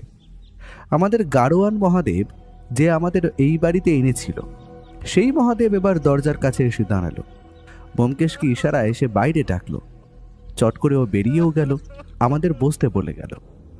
একটু পরেই যখন ও ফিরে এলো, তখন তার মুখে চিন্তার ছায়া যেন আরো বেড়েছে। সেবারে বলল, এখন এখানে হাত গুটিয়ে বসে থেকে কোনো কিছুই হবে না। আমরা এখন বেরোচ্ছি। নারায়ণবাবু, আপনি একটু সাবধানে থাকবেন। বাড়ির সবাইকেই বলছি, আপনারা একটু সজাগ এবং সাবধানে থাকবেন। আমি দুজন কনস্টেবলকে এখানে রেখে যাচ্ছি, আর সাদা পোশাকের পুলিশের ব্যবস্থা করেও আপনাদের বাড়িতে নজর রাখার ব্যবস্থা করছি। কোনো সমস্যা হলে যাতে তারা সেই সময়ের জন্য কোনো রকমে সেটা আটকাতে পারে আর কি। তবে কেন জানি না আমার মন বলছে এই মুহূর্তে আর তেমন কিছু হবে না। আমরা এবার বেরোবো, চলুন ইন্সপেক্টর। দুজন কনস্টেবল এবং সাদা পোশাকের পুলিশের ব্যবস্থা করে দিয়ে আমরা তখনকার মতন সেখান থেকে বেরিয়ে পড়লাম। পথে যেতে যেতে ব্যোমকেশ আর পুলিশ ইন্সপেক্টর অনেকক্ষণ ধরে নিজেদের মধ্যে কি যেন কথা বললেন। আমি তার কিছুই প্রায় শুনতে পারলাম না। যখন আমরা থানার কাছে আমাদের সেই ঘরে ফিরে এলাম, তখন প্রায় দুপুর হতে চলেছে। ব্যোমকেশ বলল, ভাইয়া, কোনো রকমে দুটো খেয়ে নাও। আমাদের এক্ষুনি বেরোতে হবে শিবগড়ের দিকে। গোবিন্দবাবুর সেই স্বর্ণকারের কাছে আমাদের একবার যেতে হবে। কি যেন নাম বলেছিলে তার?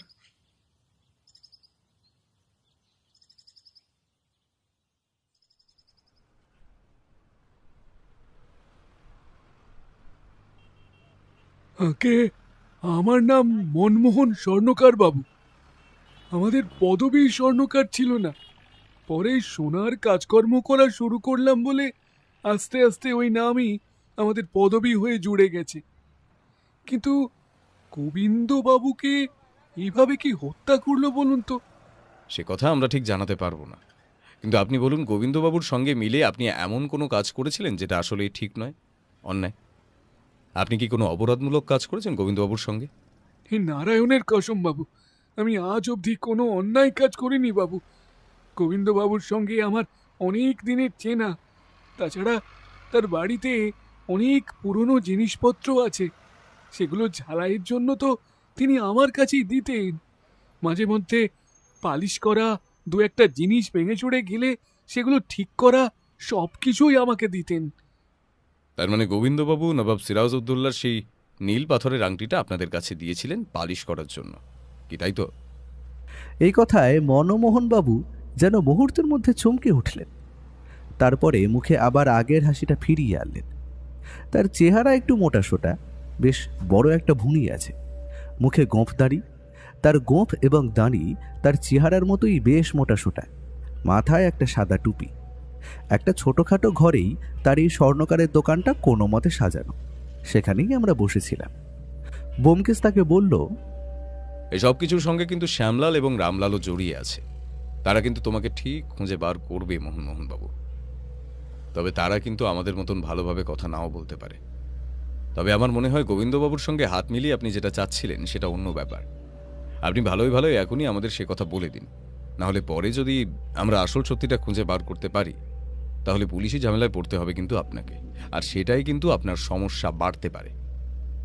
আমি নিজে থেকে কিছুই করিনি বাবু। আমায় গোবিন্দবাবু বলেছিল সোনা রূপো আর যে সমস্ত বেশ দামি জিনিসপত্র আছে সেগুলোকে নকল করতে। তিনি বলেন যে জিনিসটা সোনারই থাকবে, তবে খাঁটি সোনা নয়। তাছাড়া মাঝে মাঝে সোনার জল করে যে কাজ চালানো হয়, এটাও কিছুটা তেমনই হবে। তাছাড়া আরো অনেক কিছুই আমরা দুজন মিলে নকল করেছি, যেগুলো অনেক দিন আগেই নকল করা হয়ে গেছে। তার মধ্যে অনেক কিছুই গোবিন্দবাবু আসল জিনিস বলে বিক্রিও করে দিয়েছেন। তার মানে আমি ঠিকই ধরেছিলাম, অনেক কিছুই গোবিন্দবাবু নকল করিয়ে বিক্রি করেছেন, এবং তার মধ্যে ওই নীল পাথরের আংটিটিও ছিল। কিন্তু এইসব কথা আপনি আর গোবিন্দবাবু ছাড়া আর কে কে জানে? আর কেউ জানে না, আর কেউ জানে না ব্যোমকেশ বাবু। তবে একবার ওই শ্যামলাল আমার কাছে এসেছিল, আমার কাছে গোবিন্দ রায়ের ওই জিনিসগুলোর ব্যাপারে খোঁজ খবর করছিল। আমি সব বলে দিয়েছি, ও সব আমার কাছে নেই, সব কিছু দিয়ে দিয়েছে। তাই আমার সাথে অনেক টেন্ডাই মেন্ডাই করেছিল। ঠিক কি ব্যাপার হয়েছিল সে কথা আপনি একটু খুলে বলুন তো মনমোহন বাবু। একদিন সন্ধ্যের দিকে দোকানে বসে কাজ করছি। আপনি তো দেখেছেন এদিকে আলোর ব্যবস্থা নেই। কলকাতায় আমি 4 বছর ছিলাম, সেখানেই কাজকর্ম শিখেছি। কিন্তু তারপর এখানে এসে নিজের দোকান খুলি। সেদিন সন্ধেবেলা বসে কাজ করছি, কাজ প্রায় শেষের দিকে। এমন সময় শ্যামলাল আর তার দুজন সঙ্গী দোকানে এসে ঢুকলো। আমি তো তাদের দেখেই বুঝতে পেরেছি কিছু একটা ঝামেলা হবে। এই দেখো দেখো শ্যামলাল, এই রোজ রোজ তোমরা আমার দোকানে এসে এভাবে বিরক্ত করছো কেন? আমি তো বলছি গোবিন্দবাবুর কোনো জিনিস আমাদের কাছে নেই। গোবিন্দবাবু যা পালিশ করতে দিয়েছিল সবকিছুই তাকে ফিরিয়ে দিয়েছি। আমায় মিথ্যে কথা বলে কিন্তু কোনো লাভ হবে না। তুই সত্যি করে বল, তোর কাছে ওই গোবিন্দ রায়ের কি কি জিনিস আছে? ওই নীল পাথরের আংটিটা তোর কাছে আছে নিশ্চয়ই। কেন তোমরা আমার কথা শুনতে পাচ্ছ না? বলছি তো সব কিছু আমার কাছে নেই, সব আমি ফেরত দিয়ে দিয়েছি। শ্যামলাল আমার জামার গলাটা চেপে ধরে হাতের ছুরিটা আমার গলার দিকে এগিয়ে নিয়ে এসে বলে, যদি পরে কোনো কিছু জানতে পারি তাহলে মনে রাখবি, তোর গলার নলিটা ফাঁক করে দিতে কিন্তু আমার বেশি সময় লাগবে না। মাথায় থাকে যেন। এই ঘটনা কবে ঘটেছিল? আজ থেকে প্রায় 6-7 মাস আগে হবে বাবু। তারপরেই তো শ্যামলাল আর রামলাল ধরা পড়ে গেল।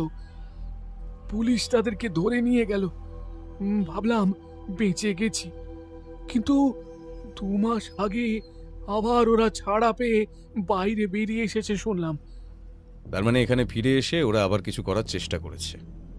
আচ্ছা মনমোহন বাবু, আপনি নীল পাথরের আংটিটাকে তো নকল করেছিলেন, কিন্তু আসল আংটিটা কোথায় আছে সেই ব্যাপারে কিছু বলতে পারেন?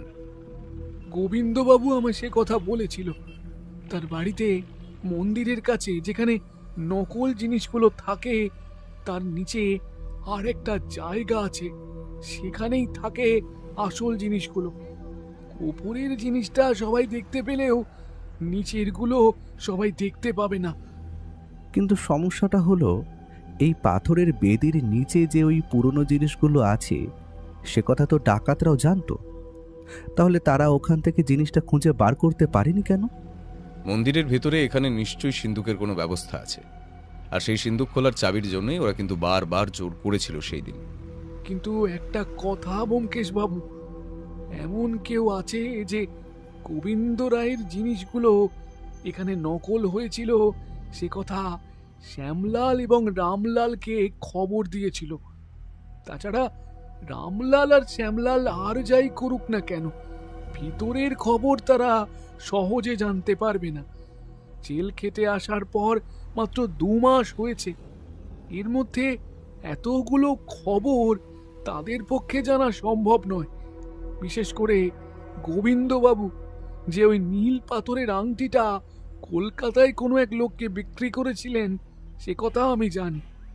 ওই কথা কিন্তু বাইরের কেউ জানে না, এমনকি ওই বাড়ির লোকেরা পর্যন্ত ভালোভাবে জানতো না। এ কথাটা আমারও মনে হচ্ছিল মনমোহন বাবু, এমন কেউ আছে যে গোবিন্দ রায় এবং শ্যামলাল রামলাল এদের সবার সঙ্গে যুক্ত রয়েছে। কিন্তু এমন কে আছে? তাছাড়া আরও একটা কথা ভাবাচ্ছে আমাকে। আমরা যেই দিন ওই বাড়িতে গেলাম সেই দিনই গোবিন্দ রায় খুন হলো। হতে পারে কেউ নজর রেখেছিল আমাদের উপর, কিন্তু আমরা যে ওখানে আসবো ব্যাপারটা কিন্তু জানার কথা নয়। কিছুই বুঝে উঠতে পারছি না, কোথাও একটা সমস্যা হচ্ছে অজিত। ব্যোমকেশকে কেমন যেন অদ্ভুত লাগলো। মনমোহনের সঙ্গে মিলে গোবিন্দবাবু নীল পাথরের আংটিটি নকল করিয়েছিল। সেই নকল আংটি প্রদ্যুৎবাবুর কাছে অর্থাৎ আমাদের হাতে পৌঁছেছিল প্রথমে। সেদিন সেই অপরাধী শ্যামলাল কিংবা রামলালের মধ্যে যেই হোক না কেন, সেই নকল আংটি সে চিনতে পেরেছিল এবং তাই সেটা ফিরিয়ে দিয়ে এসেছে প্রদ্যুৎবাবুকে। আর আসল আংটির জন্য সে আবার ফিরেছে এইখানে। কিন্তু সেটাই যদি হয়, তাহলে সেই আসল আংটির কথা গোবিন্দবাবু বললেন না কেন? তারপরেই মনে পড়ল গোবিন্দবাবু জগন্নাথকে বলেছিল ব্যোমকেশকে পরদিন সকালে তিনি কিছু বলবেন। তাহলে কি তিনি এই কথাটাই বলতেন? এখন আমাদের কিছু খেতে হবে, চলো।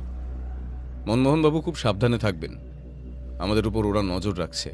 আমরা চলে যাওয়ার পর আপনার এখানে ওরা আবার আসতে পারে, কিন্তু আমার কাছে এসে বেশি টেন্ডাই মেন্ডাই করতে পারবে না। আমার কাছে বন্দুক আছে, আমার ঠাকুরদার দোনওয়ালা বন্দুক আছে। ওই যে, ওই দেখুন। তাকিয়ে দেখি দেওয়ালে ঝুলছে একটা 2 নলওয়ালা বন্দুক। ঠাকুরদার আমলের বন্দুক যদি হয়, তাহলে সেই বন্দুক মনমোহনবাবুর আমলে চলবে কিনা সে ব্যাপারে নিশ্চিত হতে পারলাম না।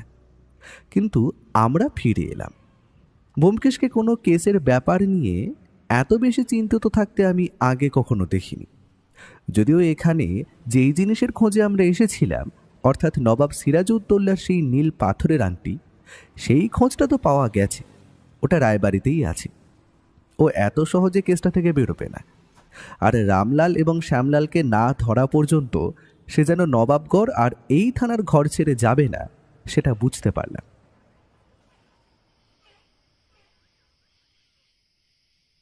রাতের বেলা পুলিশ অফিসার আমাদের ঘরে এলেন। তিনি বললেন, ব্যোমকেশবাবু, আপনার কথা মতো খোঁজ নিয়ে দেখেছি। রামলাল, শ্যামলাল এবং তার আরও 3 জন সঙ্গী প্রায় একই সময়ে জেল থেকে বেরিয়েছে। মুর্শিদাবাদের এক জেলে তারা বন্দী ছিল। সেখান থেকে একসঙ্গে বেরিয়েছে মাস 2 আগে। তারপর থেকে তাদের আর কোনো খোঁজ খবর ছিল না। নবাবগড়ের শেষের দিকে একটা জঙ্গল মতো জায়গা আছে, সেইখানেই ওরা আস্তানা গেড়েছে। রাতের অন্ধকারে ওরা ওখান থেকে বেরিয়ে আসে। যেদিন আপনি এসেছিলেন সেই দিনই বোধ হয় সন্ধেবেলা ওরা বেরিয়েছিল। ওদের লোকজন বাইরে থাকতে পারে ইন্সপেক্টর, হতে পারে গ্রামের কোনো লোকের সাহায্য ওরা নিচ্ছে। নবাবগড় আর শিবগড়ের সমস্ত লোক ওদের ওপর চটে আছে, কেউ ওদের সাহায্য করবে না। তবে আরেকটা খবরও পাওয়া গেছে, নারায়ণ রায়ের যে বন্ধু রয়েছে শিবগড়ে, নারায়ণ রায়ের সেই বন্ধু মুকুন্দের সঙ্গে শ্যামলাল এবং রামলালের সম্পর্ক আছে। আর ওই একমাত্র ব্যক্তি হতে পারে যে এই সমস্ত ব্যাপারে জড়িয়ে রয়েছে, যার সঙ্গে গোবিন্দ রায়ের পরিবার এবং শ্যামলাল রামলালের সম্পর্ক রয়েছে। কিন্তু এই মুকুন্দ বিশ্বাস আসলে কে জানি না। তবে শিবগড়ে মুকুন্দর বেশ প্রতিপত্তি আছে, জমিজমা থেকে শুরু করে অনেক সম্পত্তি আছে তার। তার বেশ কিছু লোকজনও রয়েছে, নানা কাজে তাদের ব্যবহার করেছে। তবে এখনো পর্যন্ত কোনো খারাপ কিছু তার ব্যাপারে শোনা যায়নি। পুলিশ তার বাড়ি পর্যন্ত পৌঁছবে এমন কিছু কখনো হয়নি। মুকুন্দ চলে ডালে ডালে, আমি চলি পাতায় পাতায়। ইন্সপেক্টর, আজ রাতে রামলাল এবং শ্যামলালের সেই জঙ্গলের ডেরায় আক্রমণ করতে হবে। বেশি সময় কিন্তু ওরা দেবে না। এর আগে মোট 3 বার ওরা আক্রমণ করার চেষ্টা করে ব্যর্থ হয়েছে। আমি মনে মনে হিসেব করলাম। একবার কলকাতায় ঘোড়ার গাড়ি নিয়ে, দ্বিতীয়বার গোবিন্দ রায়ের বাড়ি থেকে থানায় আসার পথে, এবং তৃতীয়বার এই ঘরেই জানালার কাছে। ব্যোমকেশ আরও কিছু বলতো, কিন্তু তার আগেই হঠাৎ করে একজন কনস্টেবল ছুটতে ছুটতে ঘরে এসে ঢুকল। সে বলল, স্যার, সর্বনাশ হয়ে গেছে। গোবিন্দ রায়ের ছেলে নারায়ণ রায়কে রামলাল আর শ্যামলালের লোকেরা তুলে নিয়ে গেছে। একটু আগে ওই বাড়ির দারোয়ান এসে খবর দিল স্যার। অনেক হয়েছে, আর নয়। ইন্সপেক্টর, আজ রাতেই সমস্ত কিছুর ফয়সলা করতে হবে। ইন্সপেক্টরকে নিয়ে আমরা রওনা দিলাম গরুর গাড়িতে চড়ে। পথে চলতে চলতে কিন্তু ব্যোমকেশ একটা কথাও বলল না। ইন্সপেক্টর কনস্টেবলদের অনেক কিছু বুঝিয়ে দিচ্ছিল। আমরা 3 জন আর 2 জন কনস্টেবল, মোটামুটি 5 জন। এখান থেকে প্রথমে গোবিন্দ রায়ের বাড়িতে গিয়ে যখন পৌঁছলাম, তখন রাত নামতে শুরু করেছে। গোবিন্দ রায়ের বাড়িতে আমাদের দেখতে পেয়ে দারোয়ান আর জগন্নাথ এসে বলল, কি যে হয়ে গেল বাবু, কিছুই বুঝতে পারছি না। ঘন্টা 2 আগে হঠাৎ করে কালো কাপড় মুখে জড়ানো ওই কয়েকজন হরবর করে বাড়িতে এসে ঢুকলো। বাড়িতে ঢোকার আগে অবশ্য ভয় দেখিয়ে ওই দারোয়ানকে আটকে রেখেছিল। তারপর ছোট মাকে ধাক্কা মেরে ফেলে দিয়ে ছোট বাবুকে নিয়ে চলে গেল বাবু। আমরা কিছু বুঝে ওঠবার আগেই সব কিছু হয়ে গেল। এখন নারায়ণবাবুর স্ত্রী ঠিক আছে তো? তোমরা একটা কাজ করো, আরও যে দুজন সাদা পোশাকের পুলিশের ব্যবস্থা করেছিলাম তাদের একবার ডাকো। এই কথায় জগন্নাথ হাত দিয়ে দেখালো একপাশে, আর তাকিয়ে দেখি সেইখানে পড়ে আছে সেই সাদা পোশাকের দুজন পুলিশ। তাদের গলার নলি ঠিক একইভাবে কাঁটা। তাদের দেখতে পেয়ে পুলিশ ইন্সপেক্টর রাগে প্রায় গর্জে উঠল। পুলিশের গায়ে হাত দেওয়া! এই রামলাল আর শ্যামলালের সাহস এখন বাড়তে বাড়তে এত বেড়ে গেছে। এইবার আর কোনো ছাড় নেই ব্যোমকেশবাবু। ব্যোমকেশবাবু, ওদের এনকাউন্টার করে মারতে না পারলে আমার নামও বাসুদেব ভদ্র নয়। এই প্রথম ইন্সপেক্টরের নাম আমি জানতে পারলাম। এর আগে হয়তো তিনি বলেছিলেন, কিন্তু খেয়াল করিনি। এই সময় সেসব আর মাথায় রইল না। চোখের সামনে দুটো মৃতদেহ পড়ে আছে, তাদের গলার নলি ফাঁক করা, চারপাশের মেঝেটা রক্তে ভিজে গেছে। এমন একটা দৃশ্য কল্পনা করাও যায় না। ব্যোমকেশ সেদিকে স্থির চোখে তাকিয়ে থাকে আর বলে, পিপিলিকার গজায় পাখা মরিবার তরে। আজ রাতে তোমাকেও কিন্তু হাতে পিস্তল ধরতে হবে, না হলে হবে না। আমি তৈরি হয়েছিলাম। নবাবগড়ে আসার পর থেকে যে রক্তারক্তি কাণ্ড দেখে চলেছি, এর শেষটা যে খুব একটা ভালো হবে না তা বুঝতেই পেরেছিলাম। আমাদের তিনজনের কাছে পিস্তল, দুজন কনস্টেবলের কাছে লাঠি আর টর্চ। এই সমস্ত কিছু নিয়ে আমরা পাঁচজন অন্ধকারে রায়বাড়ির পেছনের দিক থেকে নবাবগড়ের শেষের দিকে সেই জঙ্গলের দিকে এগোতে লাগলাম। জগন্নাথ আসতে চেয়েছিল, কিন্তু ব্যোমকেশ তাকে আর দারোয়ানকে সেখানেই থাকতে বলল, দয়াময়ী দেবীর পাহারা দেওয়ার জন্য। বেশ কিছুক্ষণের মধ্যে গ্রামের শেষ প্রান্ত পেরিয়ে আমরা জঙ্গলের কাছাকাছি এসে পড়লাম। এইখানে এসে ব্যোমকেশ আমাদের কয়েকটা কথা বলল। আমার কথা ভালো করে শোনো, ওদের কাছে কিন্তু পিস্তল নেই, ওদের কাছে আছে ছুরি। অর্থাৎ কাছাকাছি না গেলে ওরা আক্রমণ করতে পারবে না। এদিক থেকে আমাদের তিনজনের কাছে একটা রিভলভার, তবুও সাবধান। ওরা কিন্তু দুর্ধর্ষ ক্রিমিনাল। এতগুলো খুন যারা করতে পারে তারা কোনো সহজ মানুষ নয়। ওরা পাঁচজনেই কিন্তু জেলখাটা আসামি। ওদের কিন্তু কোনো কিছুর ভয় নেই। তোমরা সবাই কিন্তু খুব সাবধানে থাকবে। জঙ্গলের মধ্যে অন্ধকারে মিশে আমাদের এগোতে হবে। আচ্ছা, আপনি দেখেছিলেন তো ঠিক কোথায় ওদের ডেরাটা? জঙ্গলের ঠিক মাঝামাঝি জায়গাটায় ওদের আস্তানা রয়েছে। সেখান পর্যন্ত যেতে হবে ব্যোমকেশবাবু। তারপর ঠিক মতো ওদের ব্যবস্থা করতে হবে। প্রথমে ইন্সপেক্টর, তারপরে আমার বন্ধুটি, তারপরে তোমরা দুজন কনস্টেবল থেকো। এবং সামনে থেকে বিপদ এলে আমরা কিছু একটা করতে পারি। তোমাদের চলার সময় দুদিকে নজর রাখতে হবে। আর তোমরা দুজন, তুমি ডান দিকে, তুমি বাঁ দিকে হাঁটবে। ইন্সপেক্টর, আপনি সামনের দিকে লক্ষ্য রাখবেন। এইভাবে সবার জন্য দিক নির্দেশ করে আমরা জঙ্গলের মধ্যে ঢুকে পড়লাম। অন্ধকার জঙ্গল, কালো মেঘে ঢাকা আকাশ, ভিতরে কি রয়েছে ভালোভাবে কোনো কিছু দেখা যায় না। নিজেদের পায়ের খসখস শব্দ শুনে নিজেরাই চমকে উঠছিলাম। জঙ্গল খুব বেশি ঘনও নয়, আবার খুব হালকাও নয়। বড় ছোট গাছপালা মিলিয়ে অন্ধকারের মধ্যে হেঁটে যাওয়া সহজ ব্যাপার নয়। আলো জ্বালানো বারণ ছিল। কোনো রকমে আমরা ইন্সপেক্টরের দেখানো পথে এগোতে এগোতে কিছুক্ষণের মধ্যে গিয়ে পৌঁছলাম একটা জায়গায়। আমাদের সামনে খানিকটা ফাঁকা জায়গা, সেখানে এক জায়গায় আগুন জ্বলছে। ব্যোমকেশের ইশারায় আমরা চুপ করে যেখানে দাঁড়িয়েছিলাম সেখানেই বসে পড়লাম। আর তারপরেই শুনতে পেলাম ওদের কথা। তোকে প্রথম থেকেই আমি বলেছিলাম, আমার কথা শোন। ওই বাড়িতে ঢুকে সব কটাকে শেষ করে দিয়ে গোটা বাড়িতেই আগুন লাগিয়ে দি। আমার কথা তো শুনলি না। সব সময় মাথা গরম করলে কোনো কাজ হয় না দাদা। আমি তো সমস্ত ব্যাপারটা মিটিয়ে ফেলার জন্যই কলকাতায় ওই লোকটার বাড়িতে নকল আংটিটা ফিরিয়ে দিয়ে এলাম, যাতে ওই সারা টিকটিকি ব্যোমকেশ বক্সি এখান পর্যন্ত না আসে। কিন্তু তারপরেও ঠিক গন্ধ শুকতে শুকতে ব্যোমকেশ বক্সি এখানে এসে উপস্থিত হলো। অনেক খোল খাইছে আমাদের ওরা। নকল আংটি, এমনকি সবাই জিনিসগুলো নকল। এর আগে যে কটা জায়গায় খুঁজে খুঁজে জিনিস ফেরত এনেছি, সব কটা চালানো। আজ এই নারায়ণ বেটাকে কেটে তারপর এখান থেকে পকার পার হয়ে যাব। তাহলে তো আসল জিনিসপত্রগুলো খুঁজে পাওয়া যাবে না। আসল জিনিসগুলো ওই বাড়িতেই কোথাও আছে। ওই পুরো আমাদের সিন্ধুকের চাবি দেননি। সেই দিনই যদি ওকে মেরে ফেলতাম তাহলে কি আর আজকের দিনটা আসতো? এরপরেই চোখ চলে গেল একটা গাছের সঙ্গে হাত পা বাঁধা অবস্থায় পড়ে রয়েছে নারায়ণ, তার মুখটা বাঁধা। রামলাল এগিয়ে গিয়ে তার মুখের বাঁধনটা খুলতেই নারায়ণ চিৎকার করে উঠল। আমি তোমাদের সত্যিই বলছি, এই জিনিসগুলো যে নকল সে কথা আমি নিজেও জানতাম না।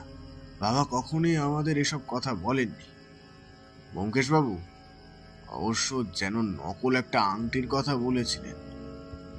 আমি জানলে তোমাদের সবই দিতাম। আমায় ছেড়ে দাও। তোকে ছেড়ে দিই আর তুই গিয়ে ব্যোমকেশ বক্সির সঙ্গে ওই পুলিশগুলোর সঙ্গে মিলিয়ে আমাদের সবাইকে ধরিয়ে দিস? সে সব হবে না। তোর বাবার মতন তোকেও মারবো। তারপর ওই বাড়িতে থাকা সব কটাকে মারবো। শ্যামলাল কোমর থেকে লম্বা ছুরিটা বার করে আনলো আলোর সামনে। ছুরিটা আগুনের আলোতে ঝকঝক করে উঠল। আশেপাশে সব মিলিয়ে মোট 5 জন রয়েছে। ওদের দলের সবাই একসঙ্গে এগিয়ে এলো। পুলিশ ইন্সপেক্টর আস্তে আস্তে বলল, ব্যোমকেশ বাবু, আর দেরি করা যাবে না। শ্যামলাল কুখ্যাত ক্রিমিনাল, নিজের হাতে একটা খুন করেছিল, তারপরেই তাকে গ্রেফতার করা হয়েছিল।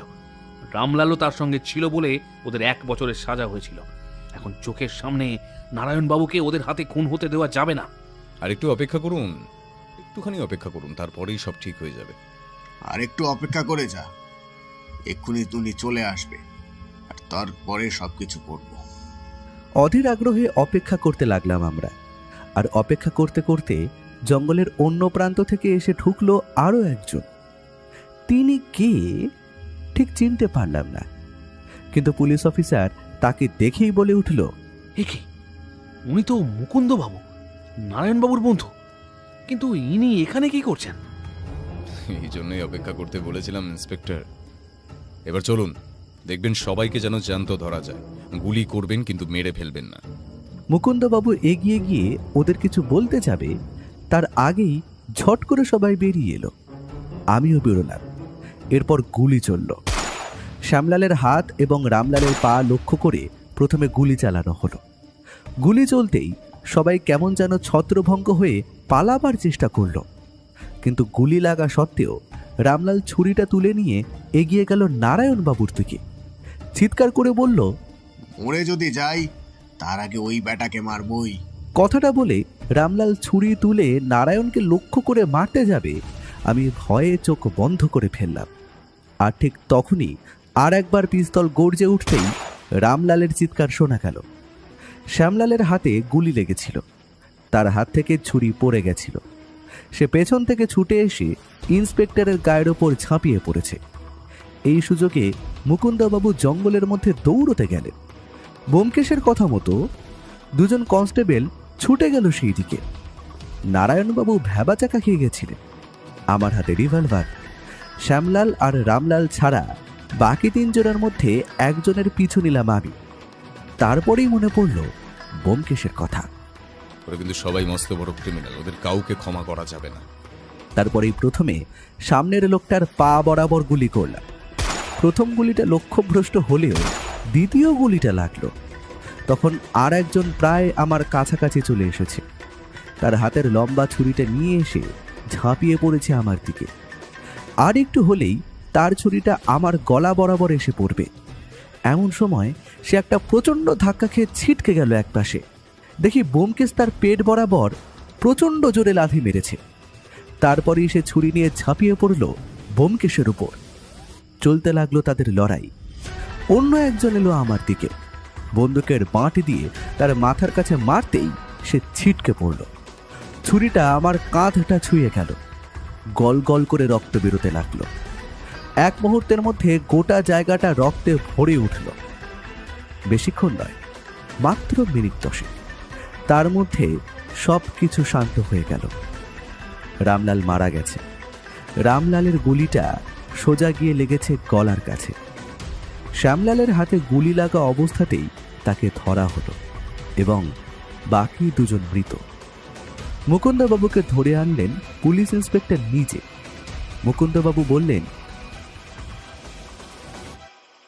এ কি, আমায় কেন ধরেছেন?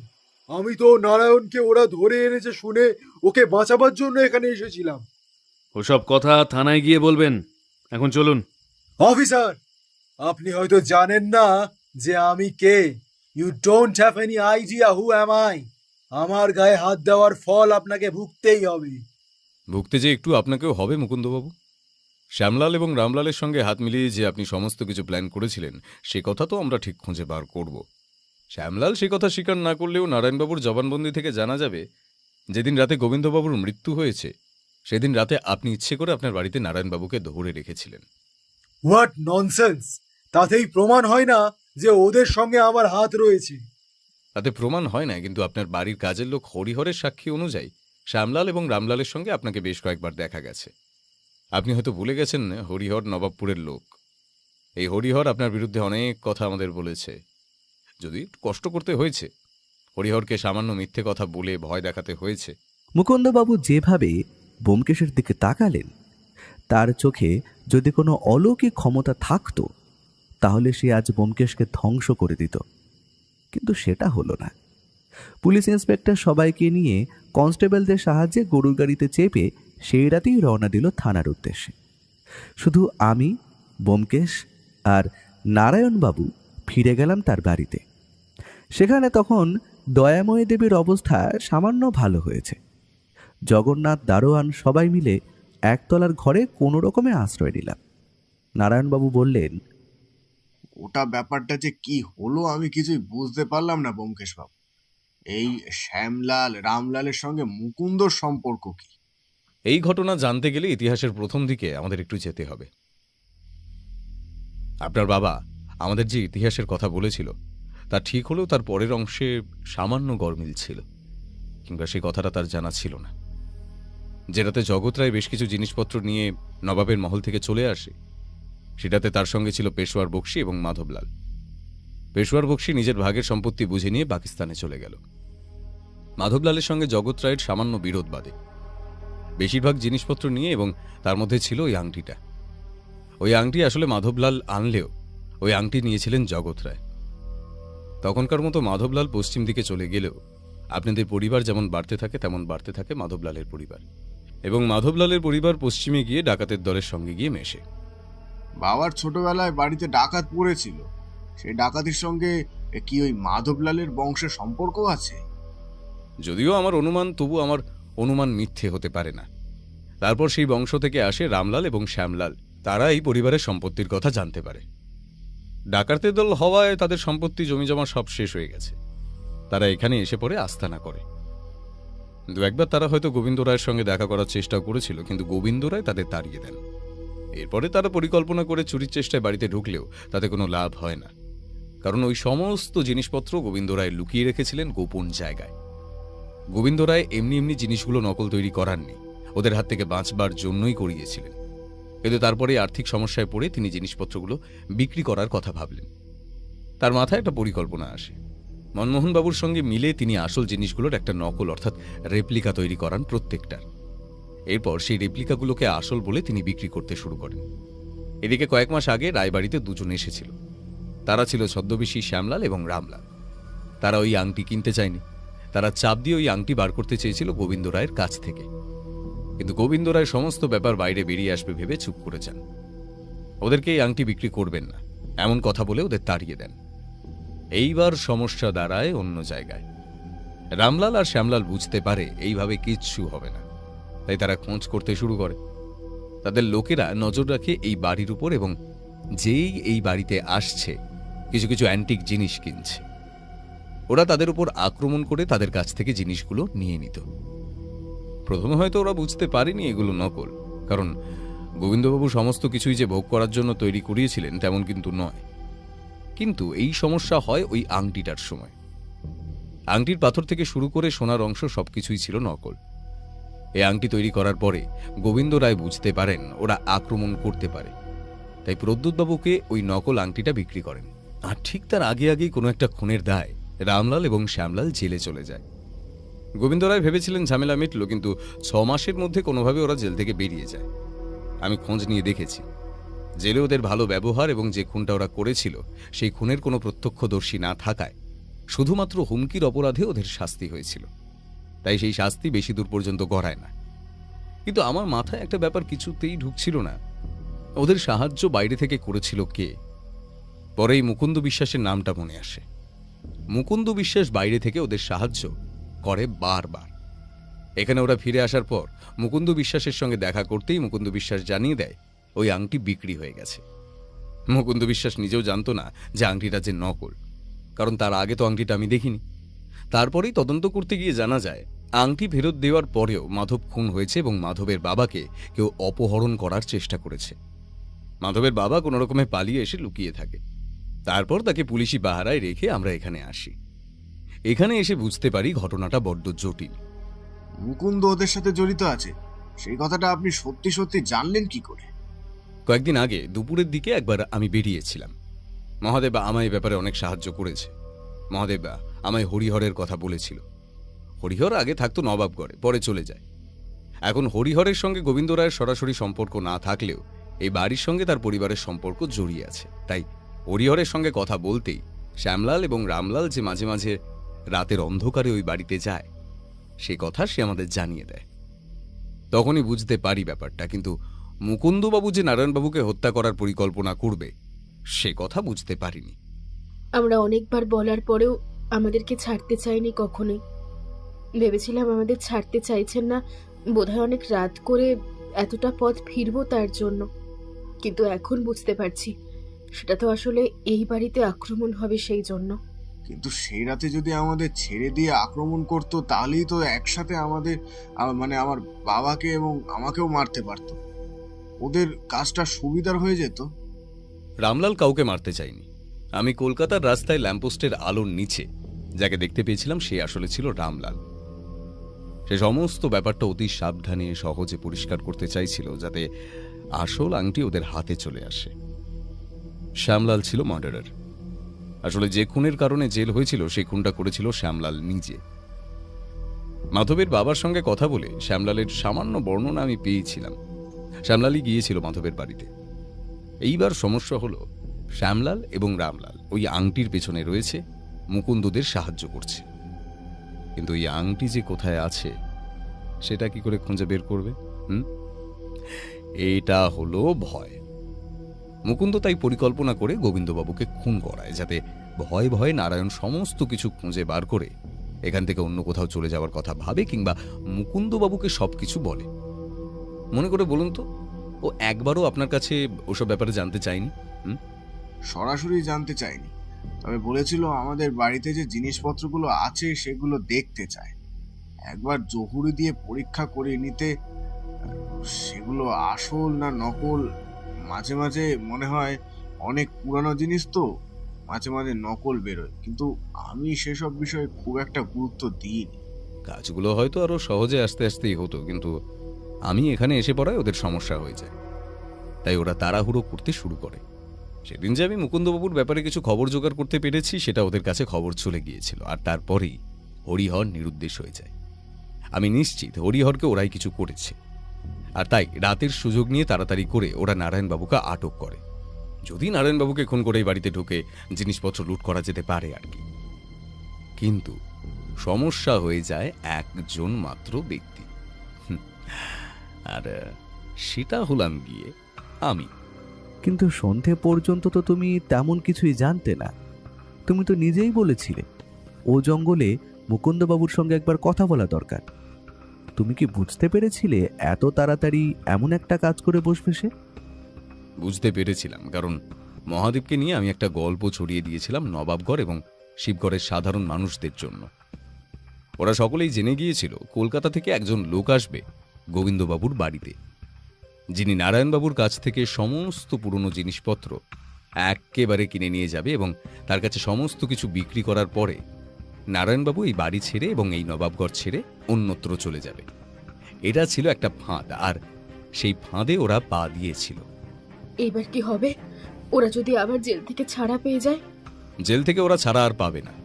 এতদিন নারায়ণবাবুকে হত্যার চেষ্টা, গোবিন্দবাবুকে খুন, হরিহরকে নিরুদ্দেশ করা, তাছাড়া দুজন পুলিশ কনস্টেবলকে খুন করেছে, এমনকি কলকাতায় মাধবকে খুন করেছে এবং মাধবের বাবাকে অপহরণ করার চেষ্টা করেছে। অনেকগুলো চার্জ রয়েছে ওদের উপরে। এত সহজে ওরা বেরোতে পারবে বলে মনে হয় না। একটা কথা আমি কিছুতে বুঝতে পারছি না ব্যোমকেশ বাবু, বাবা যদি নকল জিনিসগুলো ঠাকুরের বেদির নিচে রাখে, তাহলে আসল জিনিসগুলো কোথায়? আমার সঙ্গে আসুন, আপনাদের ঠাকুর ঘরটা একবার দেখা দরকার। আজ সকাল থেকে যা হয়ে চলেছিল তাতে আমার মাথা ঘুরে গেছিল, কিন্তু এখন সবকিছু শেষ হয়েছে।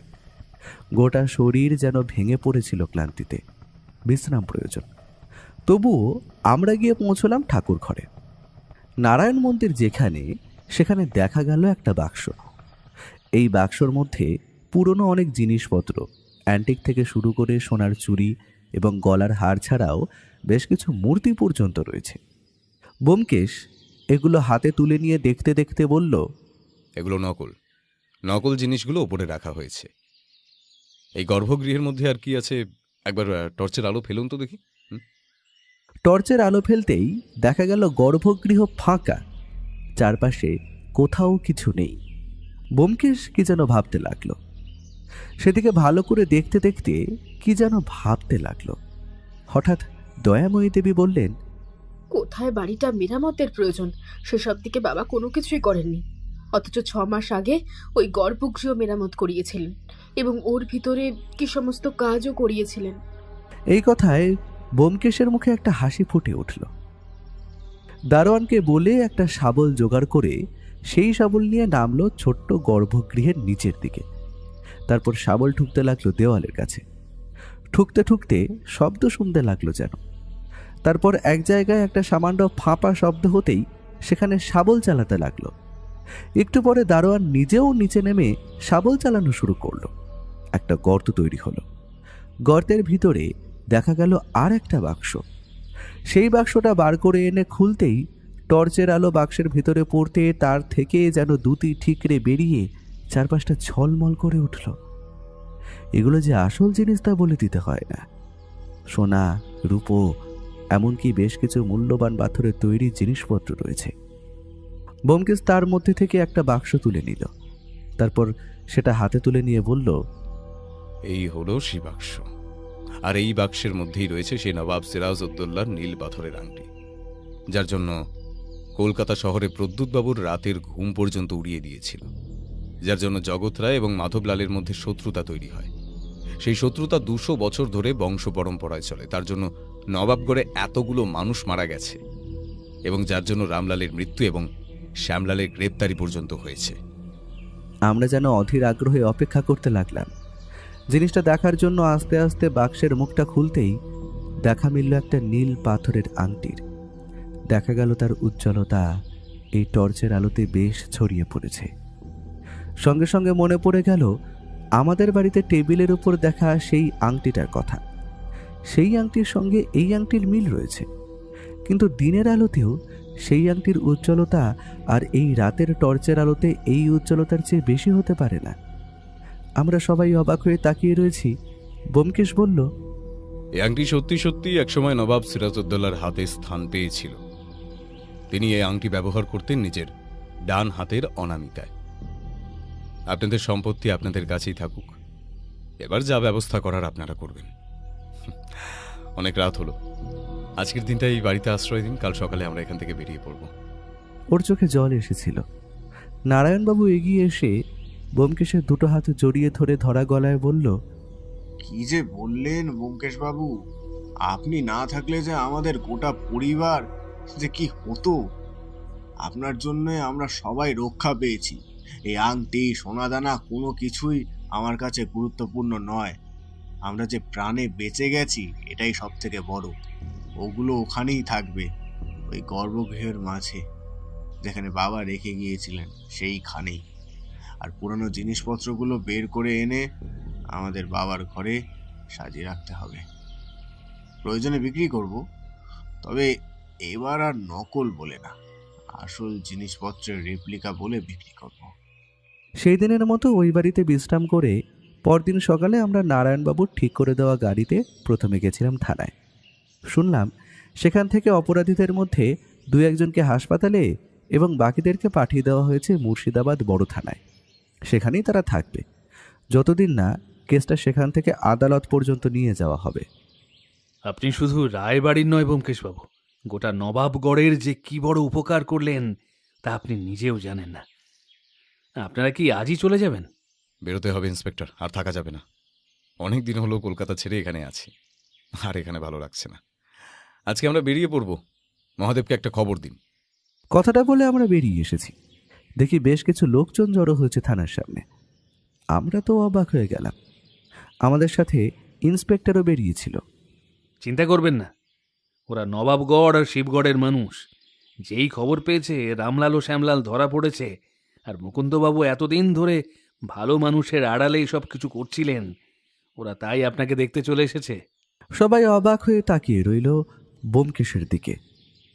সে এবার হাসি মুখে সবার উদ্দেশ্যে নমস্কার করল। আমিও নমস্কার করলাম। মহাদেব তখনই গাড়ি নিয়ে এসে পড়েছে। মহাদেব বলল, তৈরি হয়ে নিন বাবুরা, আপনাদের স্টেশন পর্যন্ত দিয়ে আসি। তবে হ্যাঁ, এইবার কিন্তু ভাড়া নেব না।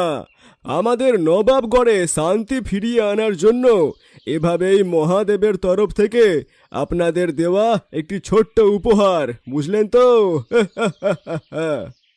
আমিও হাসলাম।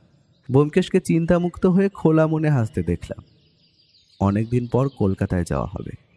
সেখানে মাধবের বাবাকে পুলিশের হেফাজত থেকে ছাড়াতে হবে। তাছাড়া প্রদ্যুৎবাবুর কাছেও একবার যাওয়া দরকার। আসল সত্যিটা তাকে বলা দরকার। জানি না তারপরে কি হবে, তবে ব্যোমকেশ যা ঠিক করবে তাই হবে। সেদিন আমরা ফিরে এলাম কলকাতায়।